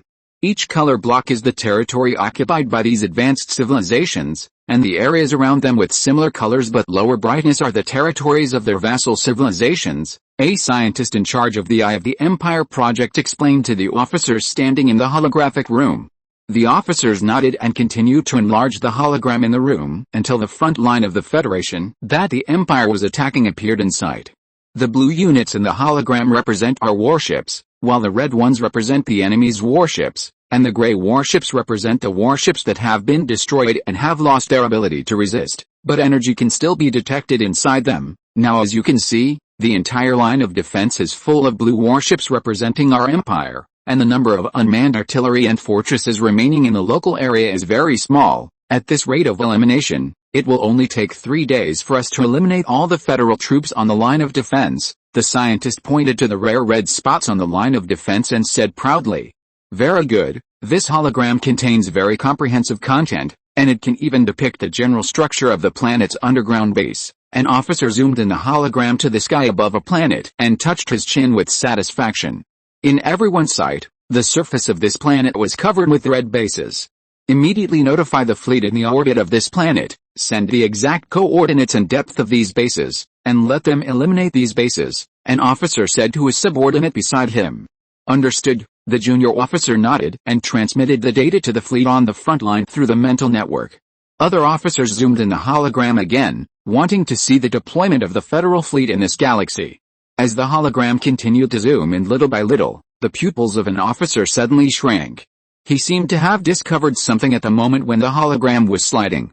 Stop. Stop, the officer shouted to the person who was swiping the hologram. What's wrong? The officer raised his head and showed a puzzled look. I seem to have discovered something just now. Let me do it. The officer who discovered the abnormality stepped forward, put his hands on the hologram and began to slide continuously. After a while, a star system full of red dots flashed across the screen. The officer hurriedly stopped sliding the hologram with his hands and began to turn the hologram back little by little. After a while, a star system with dense red spots stopped in front of everyone. The red spots in this star system were neatly arranged into a long strip formation. And judging from the density of these red dots, the number of red spots that are almost integrated is definitely not small. The officer hurriedly enlarged this star system, and soon 2 planets suspended next to the star were enlarged and appeared in front of everyone. However, everyone's eyes were not on these 2 planets. Their attention was attracted by the slender red ribbon between the 2 planets. This slender ribbon is composed of countless red dots. Due to the high density, they are almost connected into a whole. And the length of this ribbon is also directly connected from one end of this planet to the other end. Chapter 717 Whereabouts Exposed. What are these? The officers asked with a trembling voice. As the officers continued to enlarge the hologram again, everyone saw the true face of these red dots. Countless Federation warships were neatly arranged together to form this long ribbon. The number of these warships has reached tens of millions by visual estimation, not to mention those Federation warships that are still outside the holographic screen. System, immediately count the number of warships in this star system. The officer frowned and shouted to the air. The host that received the order immediately began to count the warships in this star system. The battleship level main battleships have reached 500 million, and the warships and transport ships of other levels have reached 4.5 billion. The host intelligence quickly gave a specific number. Moreover, the other party seems to have opened a wormhole channel, and the number of enemy ships that have entered the channel cannot be counted, the intelligence continued. Because the warships and spacecraft that have entered the wormhole channel have already left this universe, the Empire's Imperial Eye cannot scan these warships in the wormhole at all. Therefore, it is impossible to draw a conclusion about how many warships there should be in the star system at present. 500 million main battleships. 4.5 billion other battleships and spaceships. All the officers present made unbelievable sounds. It was because the number was too large, so many that they couldn't believe it. This is just the number of battleships that have not passed through the wormhole channel. There may be only a few battleships or tens of billions of battleships in the wormhole channel. We must report it to your majesty, the officer who discovered the abnormality said in a deep voice. In fact, Mingze already knew the existence of this fleet. Tianyi assisted in the analysis of the scanned data, so Tianyi discovered the abnormality as soon as the data was analyzed. This fleet composed of 30 advanced civilizations and 1 exiled advanced civilization also shocked Mingze. He really didn't expect that the various civilizations in this river system could actually put together such a large fleet.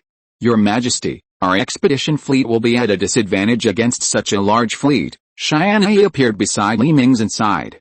I know, but judging from the direction of the wormhole channel they entered, they must have already headed for our expedition fleet. Our fleet must fight, otherwise all our efforts in this river system will be in vain. Mingze frowned. But the enemy has too many warships. Even if our warships have the ability to fight 1 against 100, our 10 million warships can only resist 1 billion enemy ships, not to mention that our Zeus class has no ability to fight 1 against 100. Zeus class warships are not equipped with dimensional armor and letter crystal armor, and their combat effectiveness is only several times stronger than the main battleships of the Federation. Although Tianyi was a little reluctant, he still told the truth. The foundation of the empire that just ruled his own river system is still too shallow, and it is not the opponent of the Federation that has occupied the river system for thousands of years. The number of warships that the other side has already far exceeded the number of warships of the empire. Although their warships lack high-quality elite warships, they can completely use ship-to-sea tactics to overwhelm the fleet of the empire. I know my limits. Mingze rubbed his brows. Since the situation is somewhat serious, some weapons do not need to be hidden. They should be used when they are needed. Does Eva still remember the swarm plan I gave her 80 years ago? Go and tell her. It's time for me to see how her plan is being implemented. Mingze narrowed his eyes. Originally, this plan was prepared for the Zerg that might come back. Since it is needed now, let's take it out now. Okay, Tianyi nodded. turned around and disappeared. At this time, the Imperial fleet on the Federation's defense line no longer dispersed to attack the Federation's star system. They gathered again under Li Mingze's command. 50,000 White Dwarf-class battleships led nearly 10 million Zeus-class battleships to the star system where the Federation's defense line headquarters was once located. Behind this fleet, there is a backup group consisting of 20 million retired cruisers and 80 million destroyers that have just arrived from the Empire. These Imperial battleships will be far apart and set up a battle formation waiting for something. According to the distribution of wormhole transit stations scanned by the Eye of the Empire, the Federation's fleet must be heading towards the star system where the headquarters was once located. 17 hours later, the Empire's Eye of the Empire had completed cooling, restarted a scanning device and began a second scan of the entire galaxy. Just like last time, another 6 hours passed before the host intelligence sorted and analyzed all the data, integrated it with the previous data and sent it to various departments of the Empire. This time, the Federation's fleet showed up again. There were only a large number of space stations and space fortresses left in the star system where the Federation fleet was originally found. The battleships had disappeared, and it was obvious that they had all entered the wormhole channel. However, the head of this fleet was exposed in a new star system. Because of the need to adjust the direction through the transit station, the leading battleship of this fleet appeared at the exit of a transit station and was scanned by the Eye of the Empire. According to the location of the next transit station they were heading towards, their target was undoubtedly the location where the Empire's fleet was waiting. Li Mingze looked at the reappearing fleet and fell into deep thought. According to the enemy's current speed, it will take less than 10 days to reach the location where the Imperial fleet is currently stationed. At this time, they can use this opportunity to lay some traps in this star system. Although the effect of these traps is limited, it is good to weaken the enemy's strength. A large number of mine layers rushed into the area where the enemy might appear from behind the Imperial fleet and began to spread air mines. Once the enemy fleet jumps out of hyperspace, they will first enjoy the first round of attacks from floating mines. After these floating mines weaken their shields, the unmanned missile launchers hidden behind the debris of the planetary explosion can launch missiles nearby. After these missile launchers have launched missiles, the Imperial fleet will appear in battle. At that time, the enemy's battleship shield should have been weakened to a certain extent, and the attack power of the Imperial battleships can gain a certain advantage in the first encounter. Chapter 718 Practical Application of Spiritual Network. There are 3 hours left before the enemy fleet arrives. All personnel must enter combat mode immediately, activate offloading mines and unmanned missile launchers, start charging the main gun of the fortress and aim at the star. The Empire's warships unfolded their armor one after another, and extended the turrets hidden inside the warships outside the body. The muzzles of these turrets began to flicker with a faint light. The 3 10-kilometer-long cannons on the Empire's flagship fortress also rose from the spacecraft, with the thick muzzles pointing at the stars in this star system. Li Mingze has changed his mind. He plans to wait until the enemy fleet arrives and then directly detonate the star. The impact of the star explosion is enough to help the Empire destroy 90% of the enemy's fleet.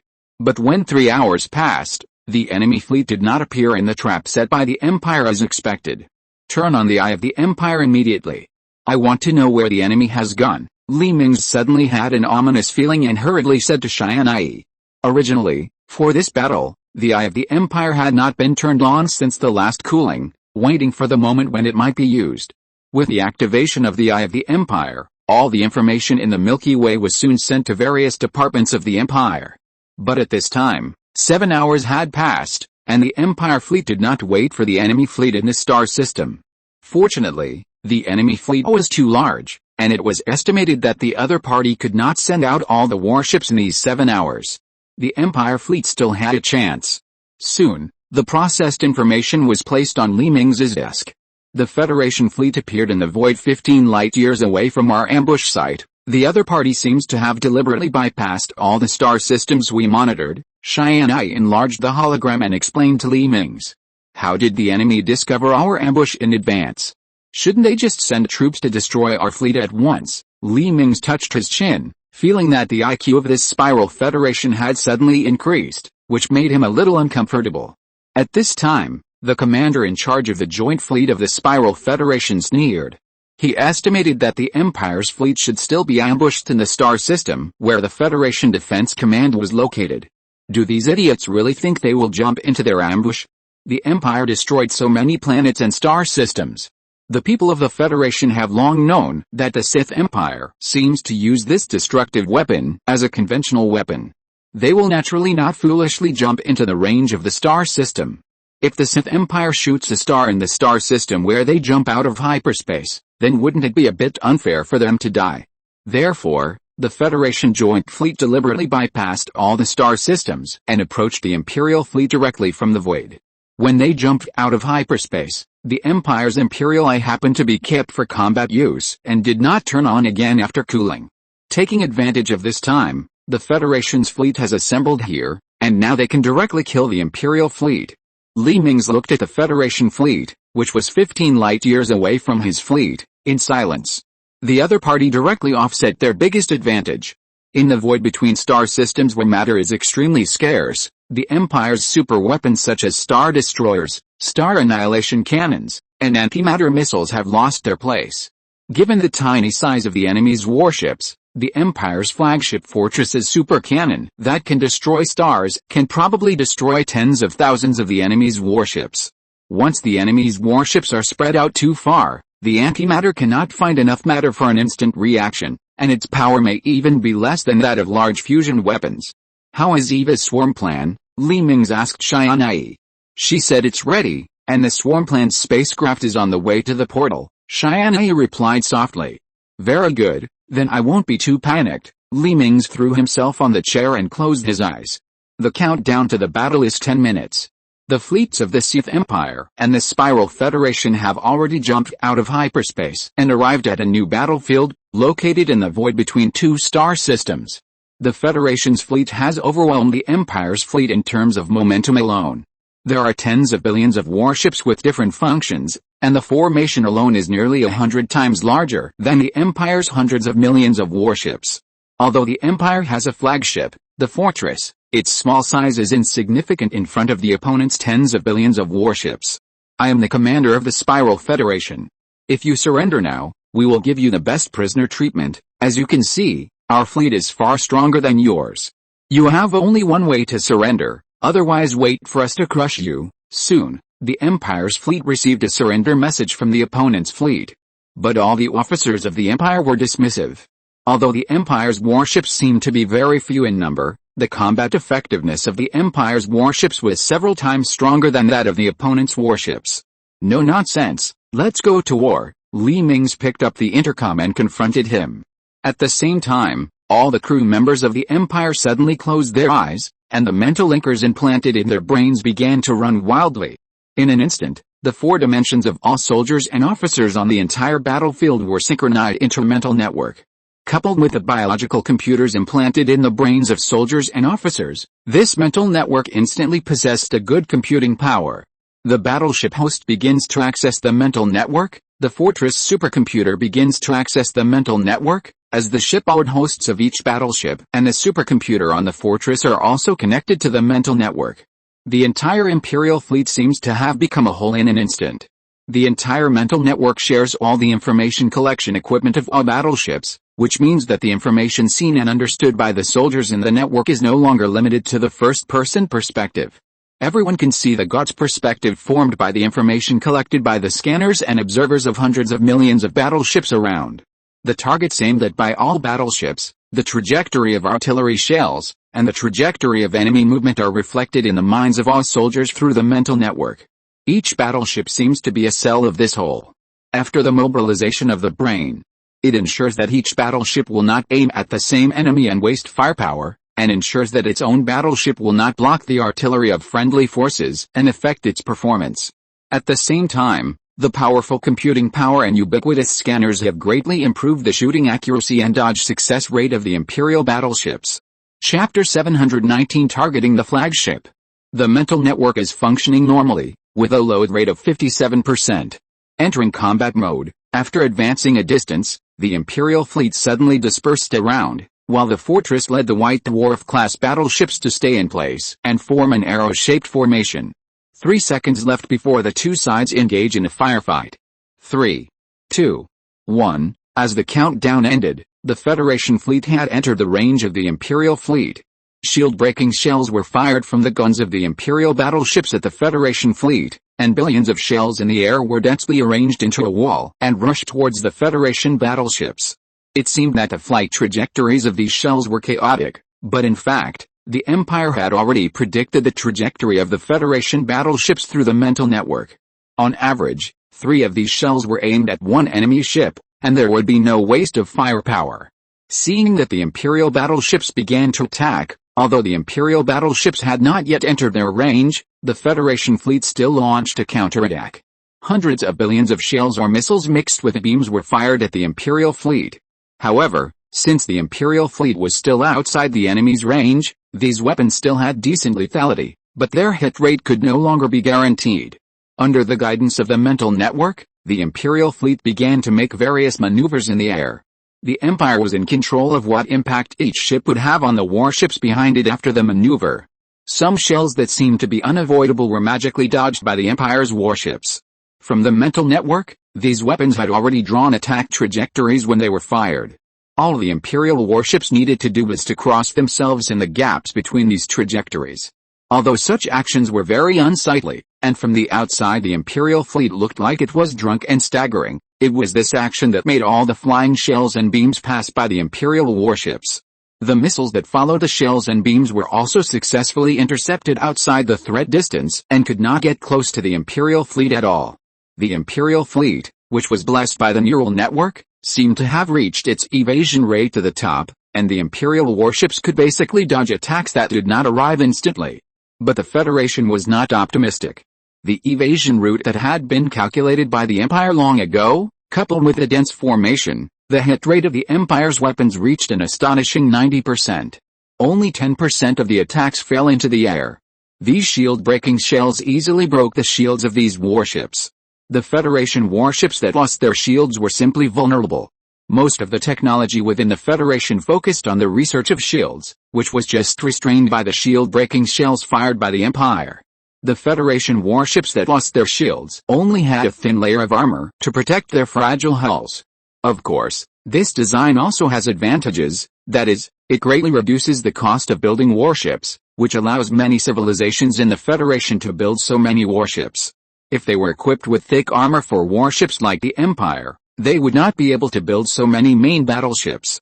Seeing that the shields on the enemy warships had been shattered, the Empire warships immediately replaced the shield-breaking shells in the barrels and replaced them with special shells filled with antimatter. These shells filled with antimatter flew towards the Federation fleet again. The Federation warships, which had lost their shields, could only use close-in weapons to try to intercept the incoming shells. However, this interception was extremely inefficient. When the shells fired by the Empire were about to hit the Federation warships, only 30% of them were intercepted. The remaining 70% of the shells penetrated directly into the thin armor of the Federation warships. With a violent flash, more than 200 million Federation warships turned into ashes in this round of attack. Other warships around that were affected by the fragments and energy were also seriously injured. Seeing such a record in the first battle, the officers of the Empire could not help but be overjoyed. But they did not know that the Federation fleet they destroyed in the first wave was just a warship pulled by 31 advanced civilizations to serve as cannon fodder.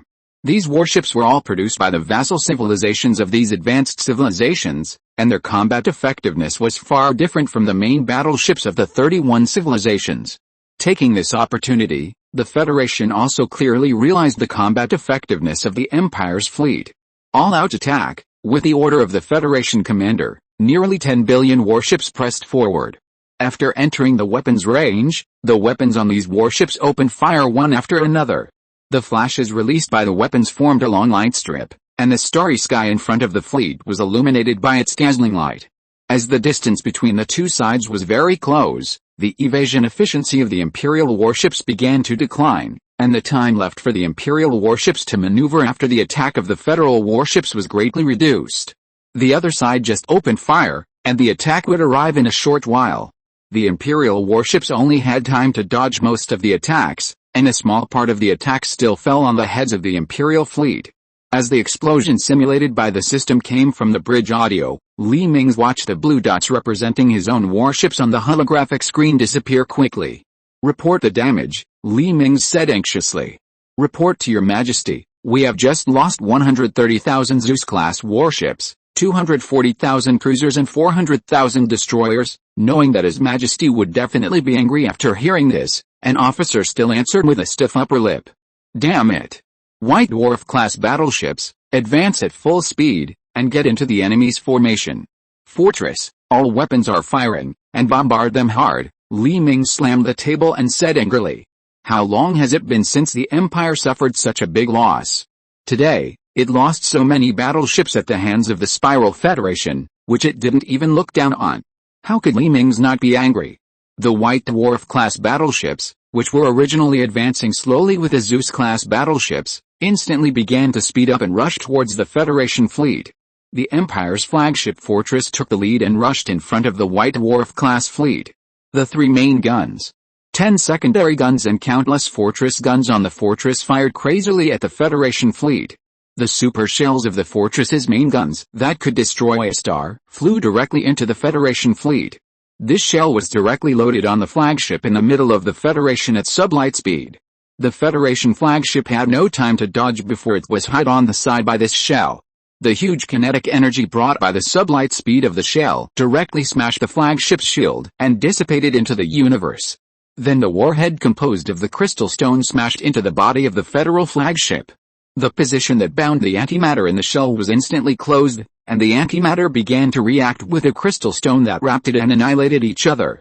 In just 1 femtosecond, a dazzling light was emitted from the Federal flagship. Chapter 720 Swarm Project. When the light faded, the original Federal flagship had disappeared, and hundreds of warships around it were also affected by the energy released by the antimatter, and disappeared into the universe with the flagship.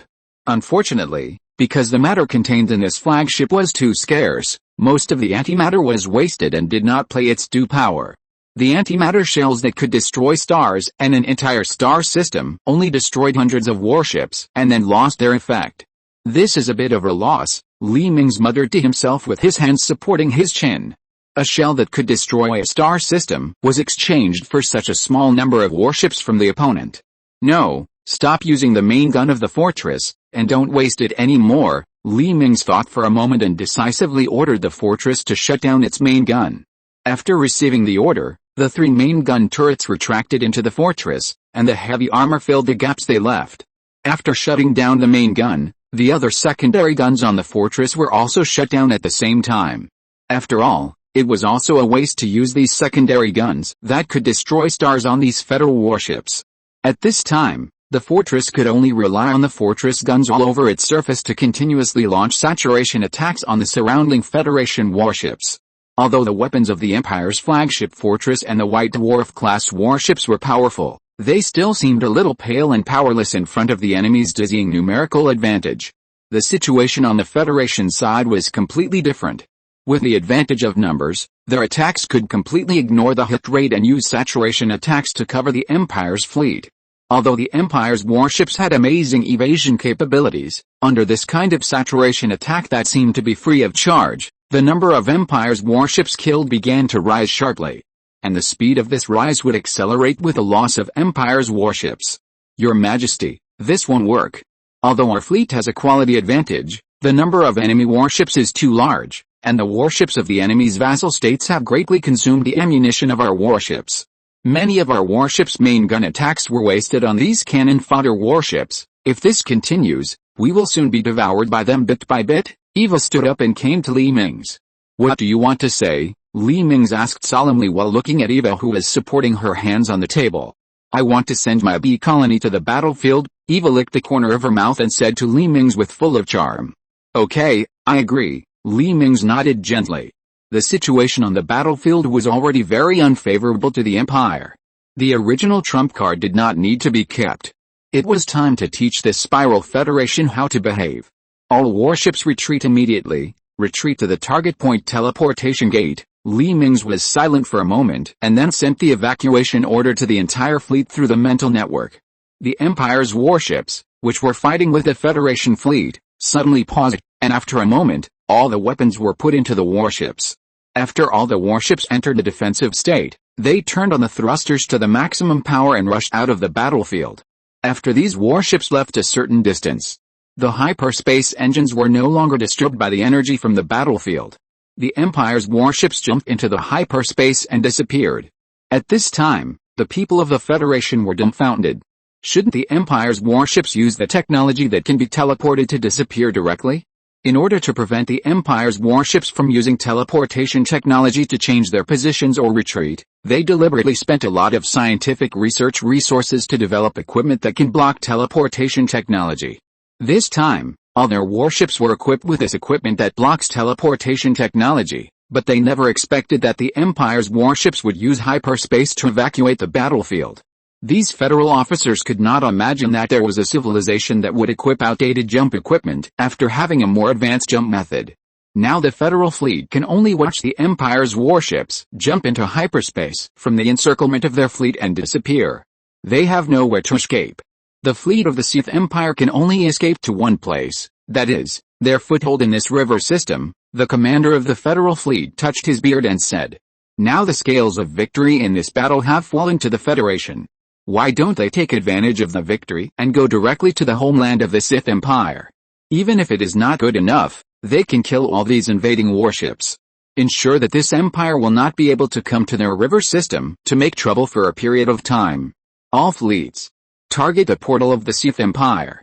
Forward, with a commander's shout, the Federation warships reorganized their formation and jumped into hyperspace, rushing towards the direction of the Empire's portal. At this time, tens of thousands of spaceships were guarding the portal, and there were countless repair drones waiting beside the gate. They had just received news from the Empire that a special spaceship would pass through the portal to the Helix River system, and they had to ensure the safety and stable operation of this spaceship after passing through the portal. Tens of minutes later, a semicircular metal body suddenly appeared in the light film in the center of the portal. As this metal body continued to extend from the portal, gradually a huge circular bowl with a diameter of 90 kilometers rushed out of the portal. After this hemispherical bowl left the portal, it was not the propeller or stern that the Empire soldiers imagined. Behind this bowl was a cylindrical ship body of unknown length. The diameter of this cylindrical ship body was the same as the bow, both of which were 90 kilometers. As the battleship flew out of the portal, its length gradually increased from 200 kilometers to 500 kilometers or even 1,000 kilometers. When the 1,000-kilometer-long ship stretched out from the portal, the tail of the battleship finally revealed its true face. Countless large and small thrusters were densely packed on the tail of this ugly spaceship. The blue flames shot out from these thrusters, pushing this behemoth with a length of 1,000 kilometers away from the portal. Careful people will find that the cylindrical hull of this spaceship is covered with polygonal scales, which are tightly attached together like a layer of armor to protect the hull. And the words Swarm Mothership Number 1 were sprayed on the outer shell of this spaceship in white.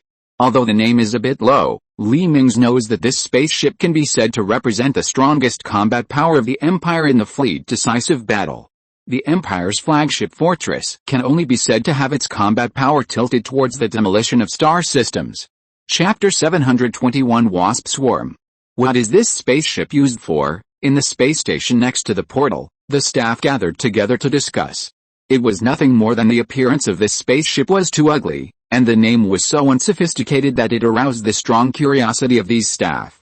"I don't know, we have never heard of this spaceship, and we haven't searched for the existence of this spaceship in the Imperial Battleship database," a staff member shook his head. In fact, not only these soldiers did not know the existence of this spaceship, but also the generals of the Empire, and even the fleet commanders under Eva had never heard of this spaceship.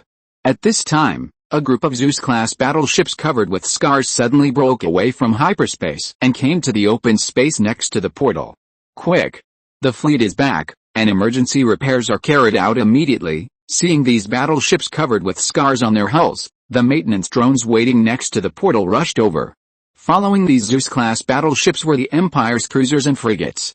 Because their defense was much weaker than that of the Zeus class, they suffered more severe losses during the retreat. By the time they returned to the portal, less than half of the original cruisers and frigates remained. The last to retreat were the Empire's White Dwarf-class battleships and the flagship fortress.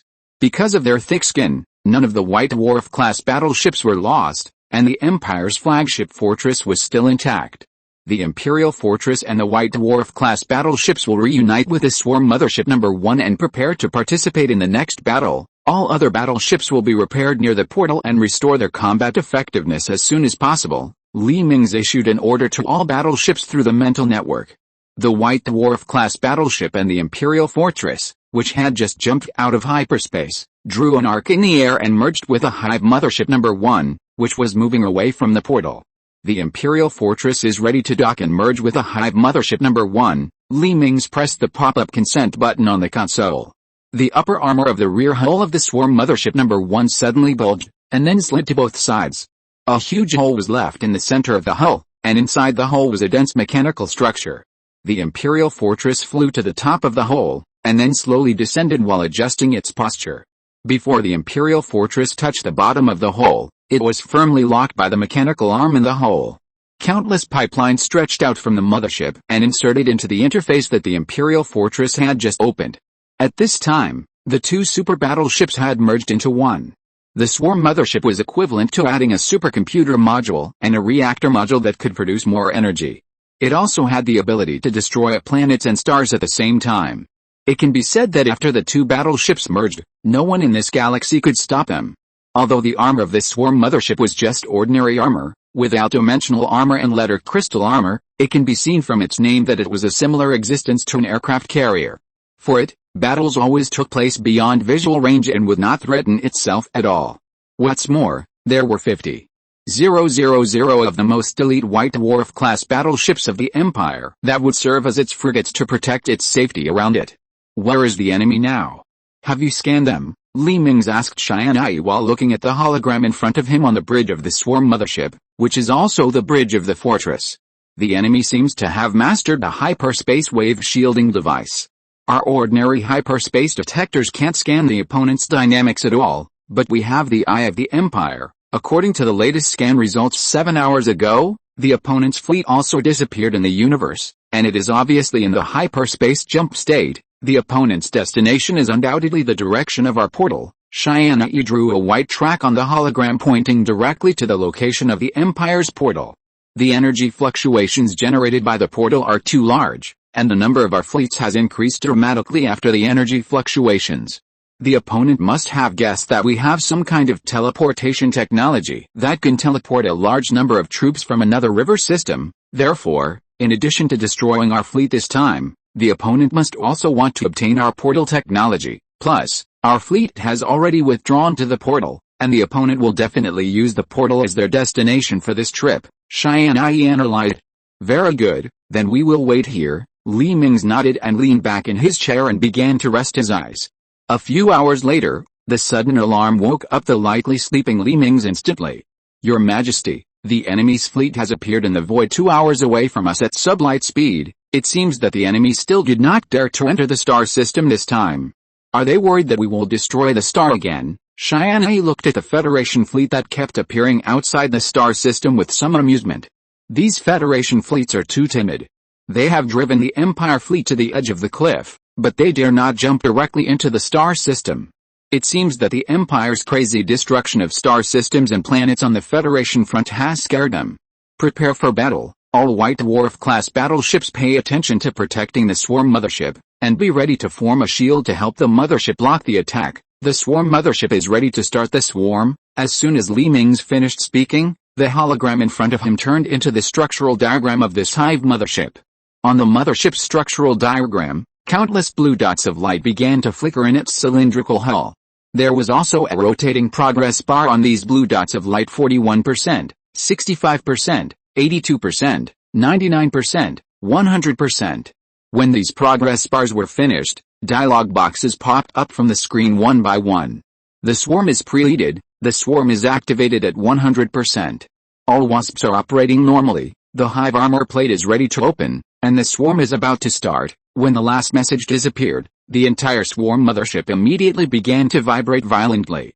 The scaly armor that was originally wrapped around the hull of the Swarm Mothership suddenly opened outward, revealing the launch bay under the armor. The launch bay was already illuminated by lights, and several mechanical arms on the white wall fixed a black diamond-shaped fighter. The appearance of this diamond-shaped fighter is very similar to the Empire's piercing drone, but the size is much larger. Wasp observer activated. Red electric lines suddenly lit up on the fuselage of these warships. Under these electric lines were sensors used to sense the surrounding space. WASP gravity thrusters activated, restraints closed, the mechanical arm that originally restrained the WASP fighter began to move away from the WASP and retracted into the wall. If you're listening to this novel on a channel other than Fanfic World, it means they downloaded and uploaded it without effort. We cordially invite you to visit our channel, Mundo Fanfic Novelis. There you'll find the original version of this story, and you can explore many other novels of various genres. We're waiting for you to immerse yourself in a world of incredible novels. Chapter 722 Shared Shield. The Swarm Consciousness Network is functioning normally, and all supercomputers have been connected normally. The WASP fighters' hot melt rams are activated. Following the command from the host, the noses of the fighters suspended in the launch bay suddenly turned a dazzling red. These hot melt rams are derived from the Empire's technology for decomposing minerals. When these fighters hit the enemy's warships, the enemy's armor will be directly decomposed. All systems are activated, and the swarm is functioning normally. Launch all WASPs. When the last command from the host arrived, these WASP warships suddenly rushed out of the launch bay.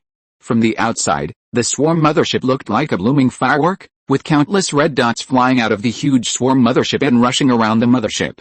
The first wave of WASPs has been launched. The second wave of WASPs has been launched. Dozens of seconds later, the second wave of WASP fighters rushed out of the mothership. Then came the third and fourth waves. When the starry sky was covered by the WASP fighters flashing red, the swarm mothership stopped launching. 4 trillion WASP fighters have been deployed, and the swarm has been initially deployed. The swarm has entered combat mode and is waiting for orders at any time. EVA's voice came from the swarm network. That's right, these WASP fighters are equipped with EVA's split bodies. The WASP fighters with self-awareness and the assistance of the swarm network mean that these fighters have combat capabilities far beyond the Empire's ace pilots. These copies of EVA have been input with all possible combat skills and combat movements. Coupled with their fearlessness, no one will be able to stop the swarm. At this time, the generals and officers in the Empire looked at the swarm surrounding their warships and opened their mouths in surprise. It's nothing more than the number of these WASP fighters is too large, so many that they are a little unbelievable. 4 trillion WASP fighters directly block the light from the stars. Looking out from the Empire's warships, only the flashing red light in the sky can be seen. At this time, the Federation fleet still had no idea what was happening on the Empire side. The Federation fleet, which had just jumped out of hyperspace, was rushing towards the Empire fleet. "Sir, something is wrong." At this time, an officer who observed the abnormality of the Empire fleet through optical equipment said to the commander of the Federation fleet.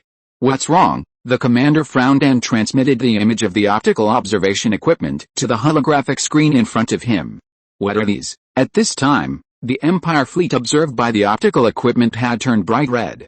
The red light emitted from the WASP fighters gathered together to interfere with the observation device of the Federation warships.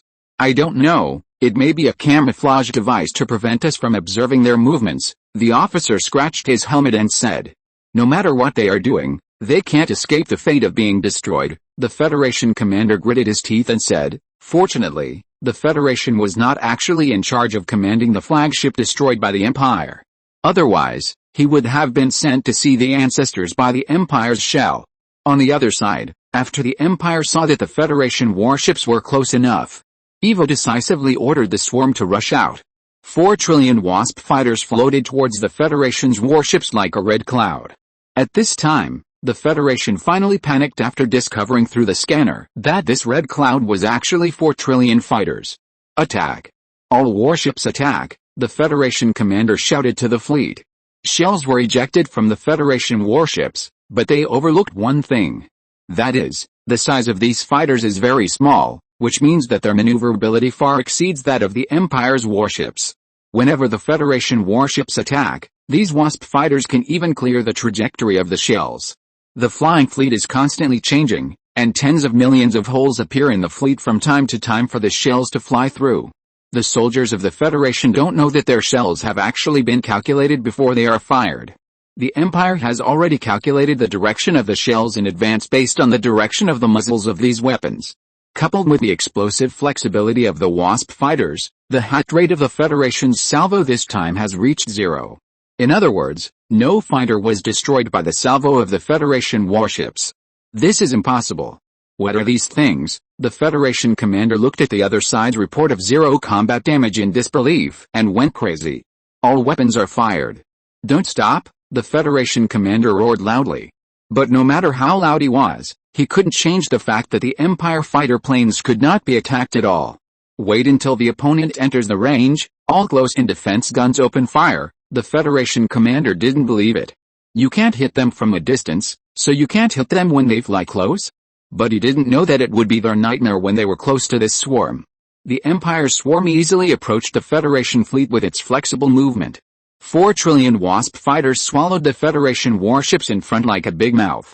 These Wasp fighters used hot melt rams to stick to the shields of the Federation warships and frantically consumed the energy of the warship shields. At this time, the close-in defense guns on the Federation warships also started to start, aiming at the Wasp fighters attached to the shields of the warships and firing frantically. But what surprised the Federal soldiers was that no matter how many close defense artillery shells were fired at these fighters, they could not destroy them. These fighters seemed to have a shield that could never be broken, and no ripples were caused by the attacks. Damn! Are the shields of these warships infinite? After attacking for a while and no Imperial fighter was destroyed, the Federal soldiers began to doubt their lives. No, these fighters use shared shields. An officer who had been engaged in shield research frowned and said. When he was studying shields, he had this idea, connecting small shields together to form a large shield, and the upper limit of the attack that this large shield can withstand is the upper limit of the superposition of these small shields. In this way, as long as the large shield is not broken, no small individual will be lost. The fate of all small individuals is bound together, so the large shield formed in this way can also greatly improve the battlefield survival rate of these small units. However, the requirements of this technology are too high. With the technology of the Spiral Federation, it is impossible to create such a shared shield that can be infinitely superimposed. But unexpectedly, this cutting-edge technology was realized by the Sith Empire. These swarms superimposed the shields together, making the shield extremely powerful. Chapter 723, Die Together. But even if the soldiers of the Federation knew that the shields of these fighters had an upper limit, it was useless. The shields of 4 trillion fighters superimposed together made the shield of this swarm reach an astonishing strength, which was not something that the close defense guns of these warships could break. After a few seconds, the shields of these warships finally could no longer withstand the attacks of the hot melt rams of these Wasp fighters and shattered and disappeared. At this time, these warships became a dish in front of the Wasp fighters. It was impossible for their thin armor to stop the swallowing of the Empire Wasp fighters. When the hot melt rams of the Wasp fighters hit the armor of these Federation warships, the extremely high temperature instantly began to melt the armor. The armor shells with active molecules were then decomposed by these drones, and the decomposed materials were directly transmitted back to the swarm mothership. The mothership will use these decomposed materials to directly build new Wasp fighters in its body. The soldiers in the Federal warship watched helplessly as diamond-shaped red marks suddenly began to appear on the outer wall of the corridor, followed by pointed cones with red light drilling in from the outside of the wall. The extremely high temperature carried by these cones instantly evaporated all the soldiers in the entire corridor. However, these cones did not stop, but continued to rush into the warship. These Wasp fighters, driven by the gravity engine, drilled into the bodies of these Federal warships like leeches. The decomposition devices on their heads directly devoured these warships from the inside, and even the soldiers and crew members in the warships were decomposed into several basic elements and sent back to the swarm mothership. A few seconds later, these Wasp fighters rushed out of the hollowed-out Federal warships and flew to the next target. After these Wasp fighters flew away, what was left behind were the warship shells that were riddled with holes and completely eaten away. Due to the large number of them, the swarm devoured the enemy ships at a very high rate. It only took less than a minute from covering their shields to hollowing out the entire warship. On average, each enemy ship was assigned 20,000 Wasp fighters, which means that the swarm destroyed the Federation warships at an astonishing rate of 200 million per minute. The huge Federation fleet was devoured by the Empire's swarm bit by bit. The remaining Federation warships could only watch these Wasp fighters devour their fleet, but could not do anything. The large weapons they launched were easily dodged by the Empire's fleet before they flew into the fleet. These Wasp fighters seemed to have eyes on their backs, and they could avoid attacks even if they turned their backs to the Federation fleet. Now the Federation was in a very embarrassing situation. The main guns and secondary guns could not attack the Empire's swarm. The lethality of the close-in defense guns was just tickling the swarm, and the power of the close-in defense guns was not enough to destroy the shared shield of the swarm. "Sir, we can only use fusion weapons," an officer walked up to the commander and suggested. "If we use high-powered fusion weapons, we will definitely accidentally injure our surrounded warships." Another officer tried his best to dissuade him. "Even if they are accidentally injured, what can they do? You have seen that once they are surrounded by these fighters of the Empire, they will die, so instead of letting the Empire kill them, it is better to let them contribute to the Federation and let them drag the Empire's fighters to their deaths," the officer who made the suggestion at the beginning said to the commander in a deep voice. Suddenly, another officer stopped talking. "That's right, since they are all going to die, it is better to let them die meaningfully. All warships prepare fusion missiles, target all Federation warships surrounded by Empire fighters." The commander pondered for a moment, weighed the pros and cons, and decisively issued an order to all warships. Although the fleets of various civilizations were still a little confused, they could not drag down the fleet in the battle now, so the various civilizations could only load the fusion missiles into the launcher. Fire. With the commander's command, billions of powerful fusion missiles flew towards the Federation warships surrounded by the Empire's B-swarm.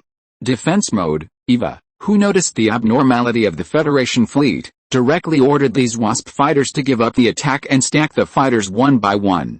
In fact, Eva wanted to activate the transmission devices of these fighters, but she found that the transmission channels on the battlefield seemed to be blocked by the enemy, and the transmission devices of these fighters could not be activated at all. These Wasp fighters could only find a way to use the bodies of a small number of fighters to protect the remaining fighters. In this way, under the gaze of the Empire and the Federation, these fusion missiles directly shot into the surrounded Federation warships. In an instant, light balls appeared in space. The shields of these warships had been devoured by the Empire's swarm. After the fusion weapons were fired, they had no resistance at all and were directly blown to pieces. Wait, the transmission shielding signal disappeared. Eva noticed that the signal that interfered with the transmission of the swarm disappeared at the moment when these fusion missiles exploded. Obviously, the warships carrying this equipment had been destroyed in the nuclear explosion. With a reaction speed far beyond that of humans, Eva directly controlled the swarm to start the transmission and disappeared in the area where the nuclear explosion occurred. At the same time, the drone swarm reappeared behind the Federation fleet and pounced on the Federation fleet without hesitation. The officers in the Federal fleet were still in a daze. They didn't expect that after they blew up their own warships, the enemy fighter planes that were supposed to be dragged down disappeared. Instantly, a feeling of eating shit came to their hearts. Now, they were accused of slaughtering their own fleet. It would be fine if they could take away some of the enemy's planes, but now they didn't know how to explain to various civilizations. After all, they had just launched fusion weapons and blew nearly 200 million of their own warships into ashes. They could already imagine the scene of being sent to a military court. The unwilling roars of the soldiers in these warships before they died seemed to be transmitted into their minds through the vacuum of the universe. But they were no longer in the mood to think about other things. The Empire's swarm appeared silently behind their fleet. These Federal warships were in a hurry to adjust the direction of the warships, but this time was enough for the swarm to surround them. In the blink of an eye, these swarms surrounded the 200 million main battleships hiding behind the fleet. In an instant, the other Federal warships began to not know what to do. After all, the warships of the 31 suzerain civilizations of these vassal civilizations were surrounded by the enemy. Chapter 724 New Suicide Tactics. Sir, should we continue to launch fusion weapons? An officer asked the captain in an ordinary main battleship of the Federation fleet. Are you an idiot? The commander is still surrounded by the Empire's fleet. How can you use fusion weapons? What's more, these 200 million warships are not the cannon fodder warships of those vassal civilizations. These warships are all the main battleships in stock of our 31 civilizations. They have tens of billions of elite officers and soldiers of our civilization on them. If they die in our hands, we will definitely be sent to the military court, the captain shouted angrily at his men. If the 200 million warships that just killed the vassal are likely to be sent to the military court, then killing the fleet of 31 advanced civilizations will definitely be sent to the military court. What should we do then? The officer said in a panic. Hold it, let's retreat first to prevent the swarm from finding us. After the captain finished speaking, he ordered the warship to start retreating at full speed. The remaining warships all retreated as if they had discussed it, leaving a large space for the fleet surrounded by the Empire swarm. At this time, the commander of the Federation had already fallen into collapse. He did not expect that the Empire's fighter group would appear behind his fleet.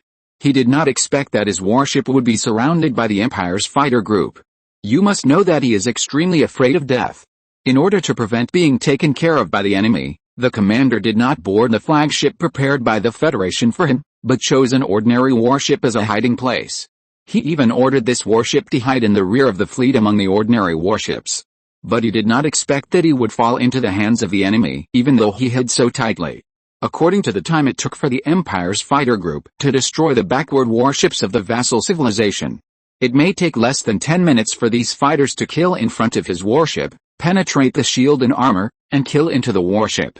At that time, he must have been swallowed up by these Empire fighters like the soldiers of the vassal civilization and the warship. After thinking carefully for a moment, the commander of the Federation gritted his teeth and made up his mind. I surrender. The commander of the Federation bypassed all the steps and took control of the entire battleship with his highest authority, and sent a surrender message to the Empire's fighter planes. The officers did not expect that their supreme commander would choose to surrender at this moment, and they all looked up at their commander in astonishment. Sir? You? An officer stood up and pointed at the commander in disbelief. What's wrong? Do you have any objection to my surrender? The commander snorted coldly, stared at the officer, and his right hand had quietly touched the weapon hanging on his waist. No, no. The officer lowered his head and slowly sat back in his seat. The officers also lowered their heads and remained silent, and no one stepped forward to express opposition. In fact, to be honest, after seeing the commander's surrender, these officers were relieved. After all, no one wants to die. As long as there is a chance to live, no one wants to live and die with a battleship. Originally, everyone was ready to fight the enemy with a commander. But they didn't expect their commander to be scared first. This is good, at least he doesn't have to die, and he may have a chance to see his family in the future. On the other side, Mingze was also somewhat shocked to see the message sent by the Federation battleship. He didn't expect that the accidental sneak attack from behind by his swarm actually caught the biggest fish on the battlefield. Bring this battleship back to me immediately, Mingze said to Eva in surprise. 10,000 Wasp fighters immediately wrapped the surrendered battleship and flew towards the Imperial fleet. The rest of the battleships wrapped by the Imperial swarm, after seeing that their boss had surrendered, also sent surrender messages to the Empire. The Empire swarm didn't even have time to break the shields of these battleships this time, and seized all of them. However, there are still some hard bones among them. Some battleships are unwilling to surrender even if they die, and swear to live and die with the battleships. For such battleships, the Empire swarm can only satisfy them. 10 minutes later, these tough battleships were penetrated by the Empire's Wasp fighters, and the entire battleship was eaten away by the Wasp fighters. All warships, listen. The highest order from the Federal Parliament. Anyone who surrenders again will be punished for treason. All relatives within 3 generations will be sent to labor camps for accomplices. After a while, a broadcast suddenly sounded in the Federal fleet. Obviously, the Federal bosses who were paying attention to the war were very dissatisfied with the surrender of their fleet. Those who had surrendered before were fine, but any warships that dared to surrender again would be considered treason. At the same time, a warship in the surviving fleet was reappointed as the flagship. The captain of this warship was also promoted to the commander-in-chief. He was also given a death order that if he dared to surrender first, all relatives within 5 generations would be directly executed. It seems that the Federal bosses were really furious, otherwise it would be impossible to give such a cruel order to the soldiers on the front line. Although the captain was helpless, he still accepted the appointment, because he was the highest-ranking person left in the fleet. Yes, the captain saluted and nodded bitterly. This kind of death order really made him unhappy. Facing the terrifying group of fighter planes of the Empire, he was really helpless. The enemy's heavy firepower could not hit them, and the light firepower could not kill them. He really didn't know what to do. Sir, I have a plan. The adjutant beside him suddenly stepped forward and said to the new commander. Oh? What plan? The new commander narrowed his eyes and asked curiously. The plan is this. The adjutant leaned over to his ear and whispered. Very good, let's do it. The new commander patted the table with satisfaction. This plan is absolutely feasible. A few minutes later, the captains of the vassal fleet suddenly received a death order from their superiors.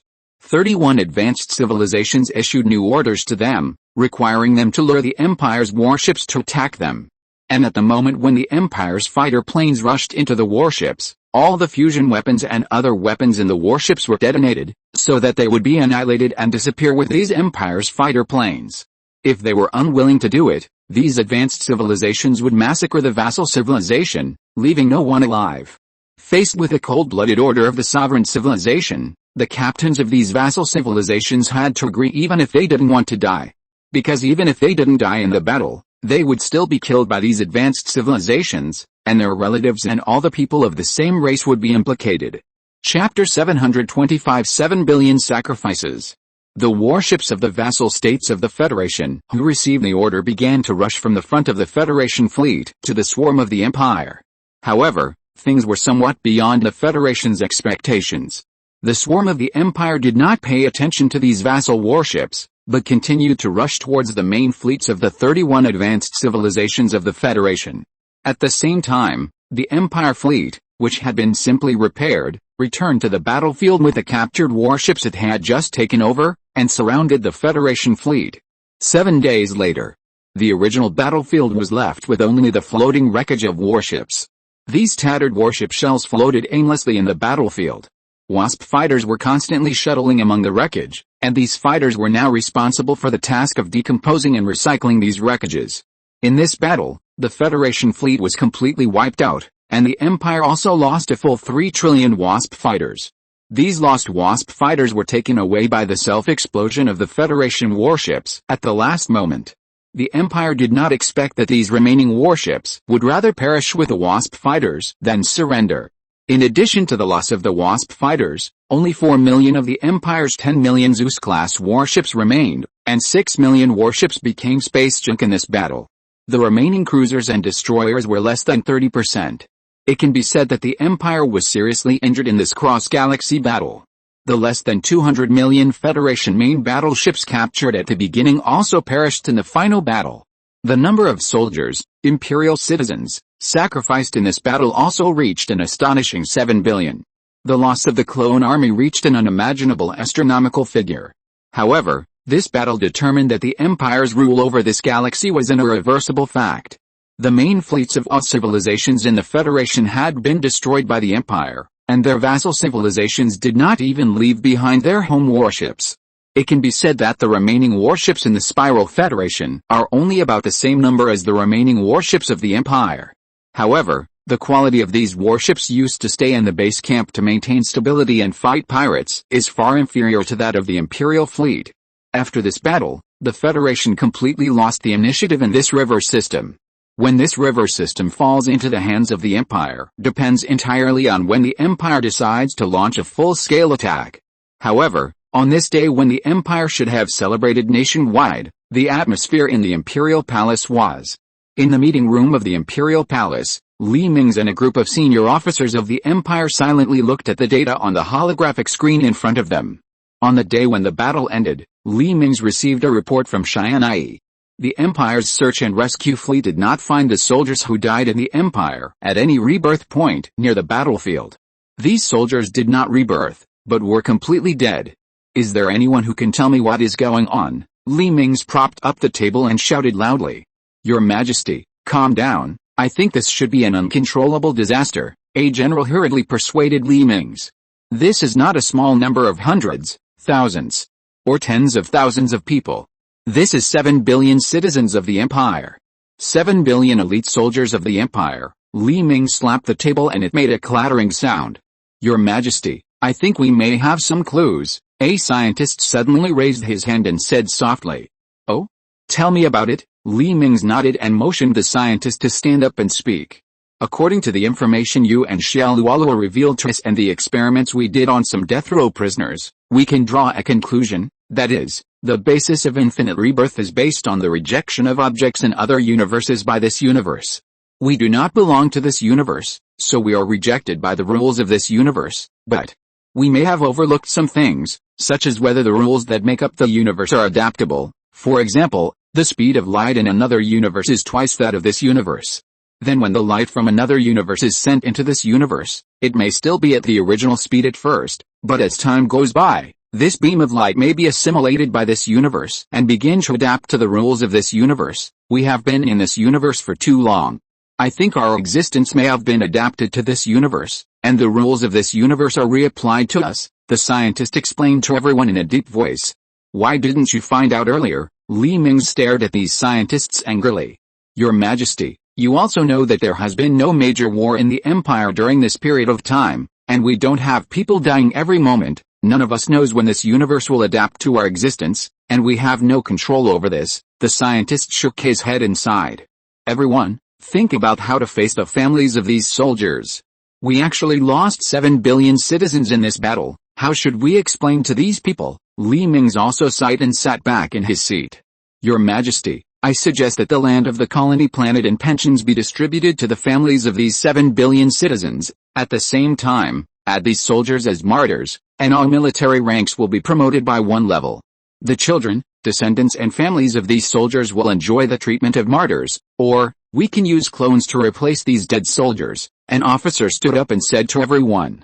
The so-called replacement with clones means that the Empire has saved the latest memories of us soldiers before they set out. Once these soldiers have an accident, the Empire can use the saved cells to clone him again and instill the latest memory into him. The genes of these clones will not be restricted, and they will have the lifespan of normal Imperial citizens. At the same time, they will think that they are the person in the memory because they have their own memories. At that time, the Empire only needs to make up a small lie, and these clones will think that they did not participate in the battle, and continue to act as the cloned people in the Empire. In this way, the Empire no longer needs to worry about how to explain the sacrifice of the 7 billion people, and the Empire's society will not cause major unrest. Okay, the second idea is good. We can use clones to replace these sacrificed soldiers. After all, we have used this method before, but we must also make some compensation to the families of these clones.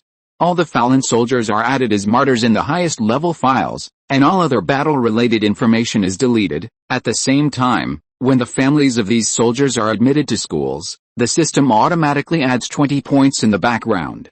End of this chapter. Thank you very much for reaching the end. Don't forget to like. Looking for more exclusive content and immediate access? Subscribe to our Patreon. Remember, every like, subscription, or donation encourages us to continue. Thanks to everyone. See you in the next video.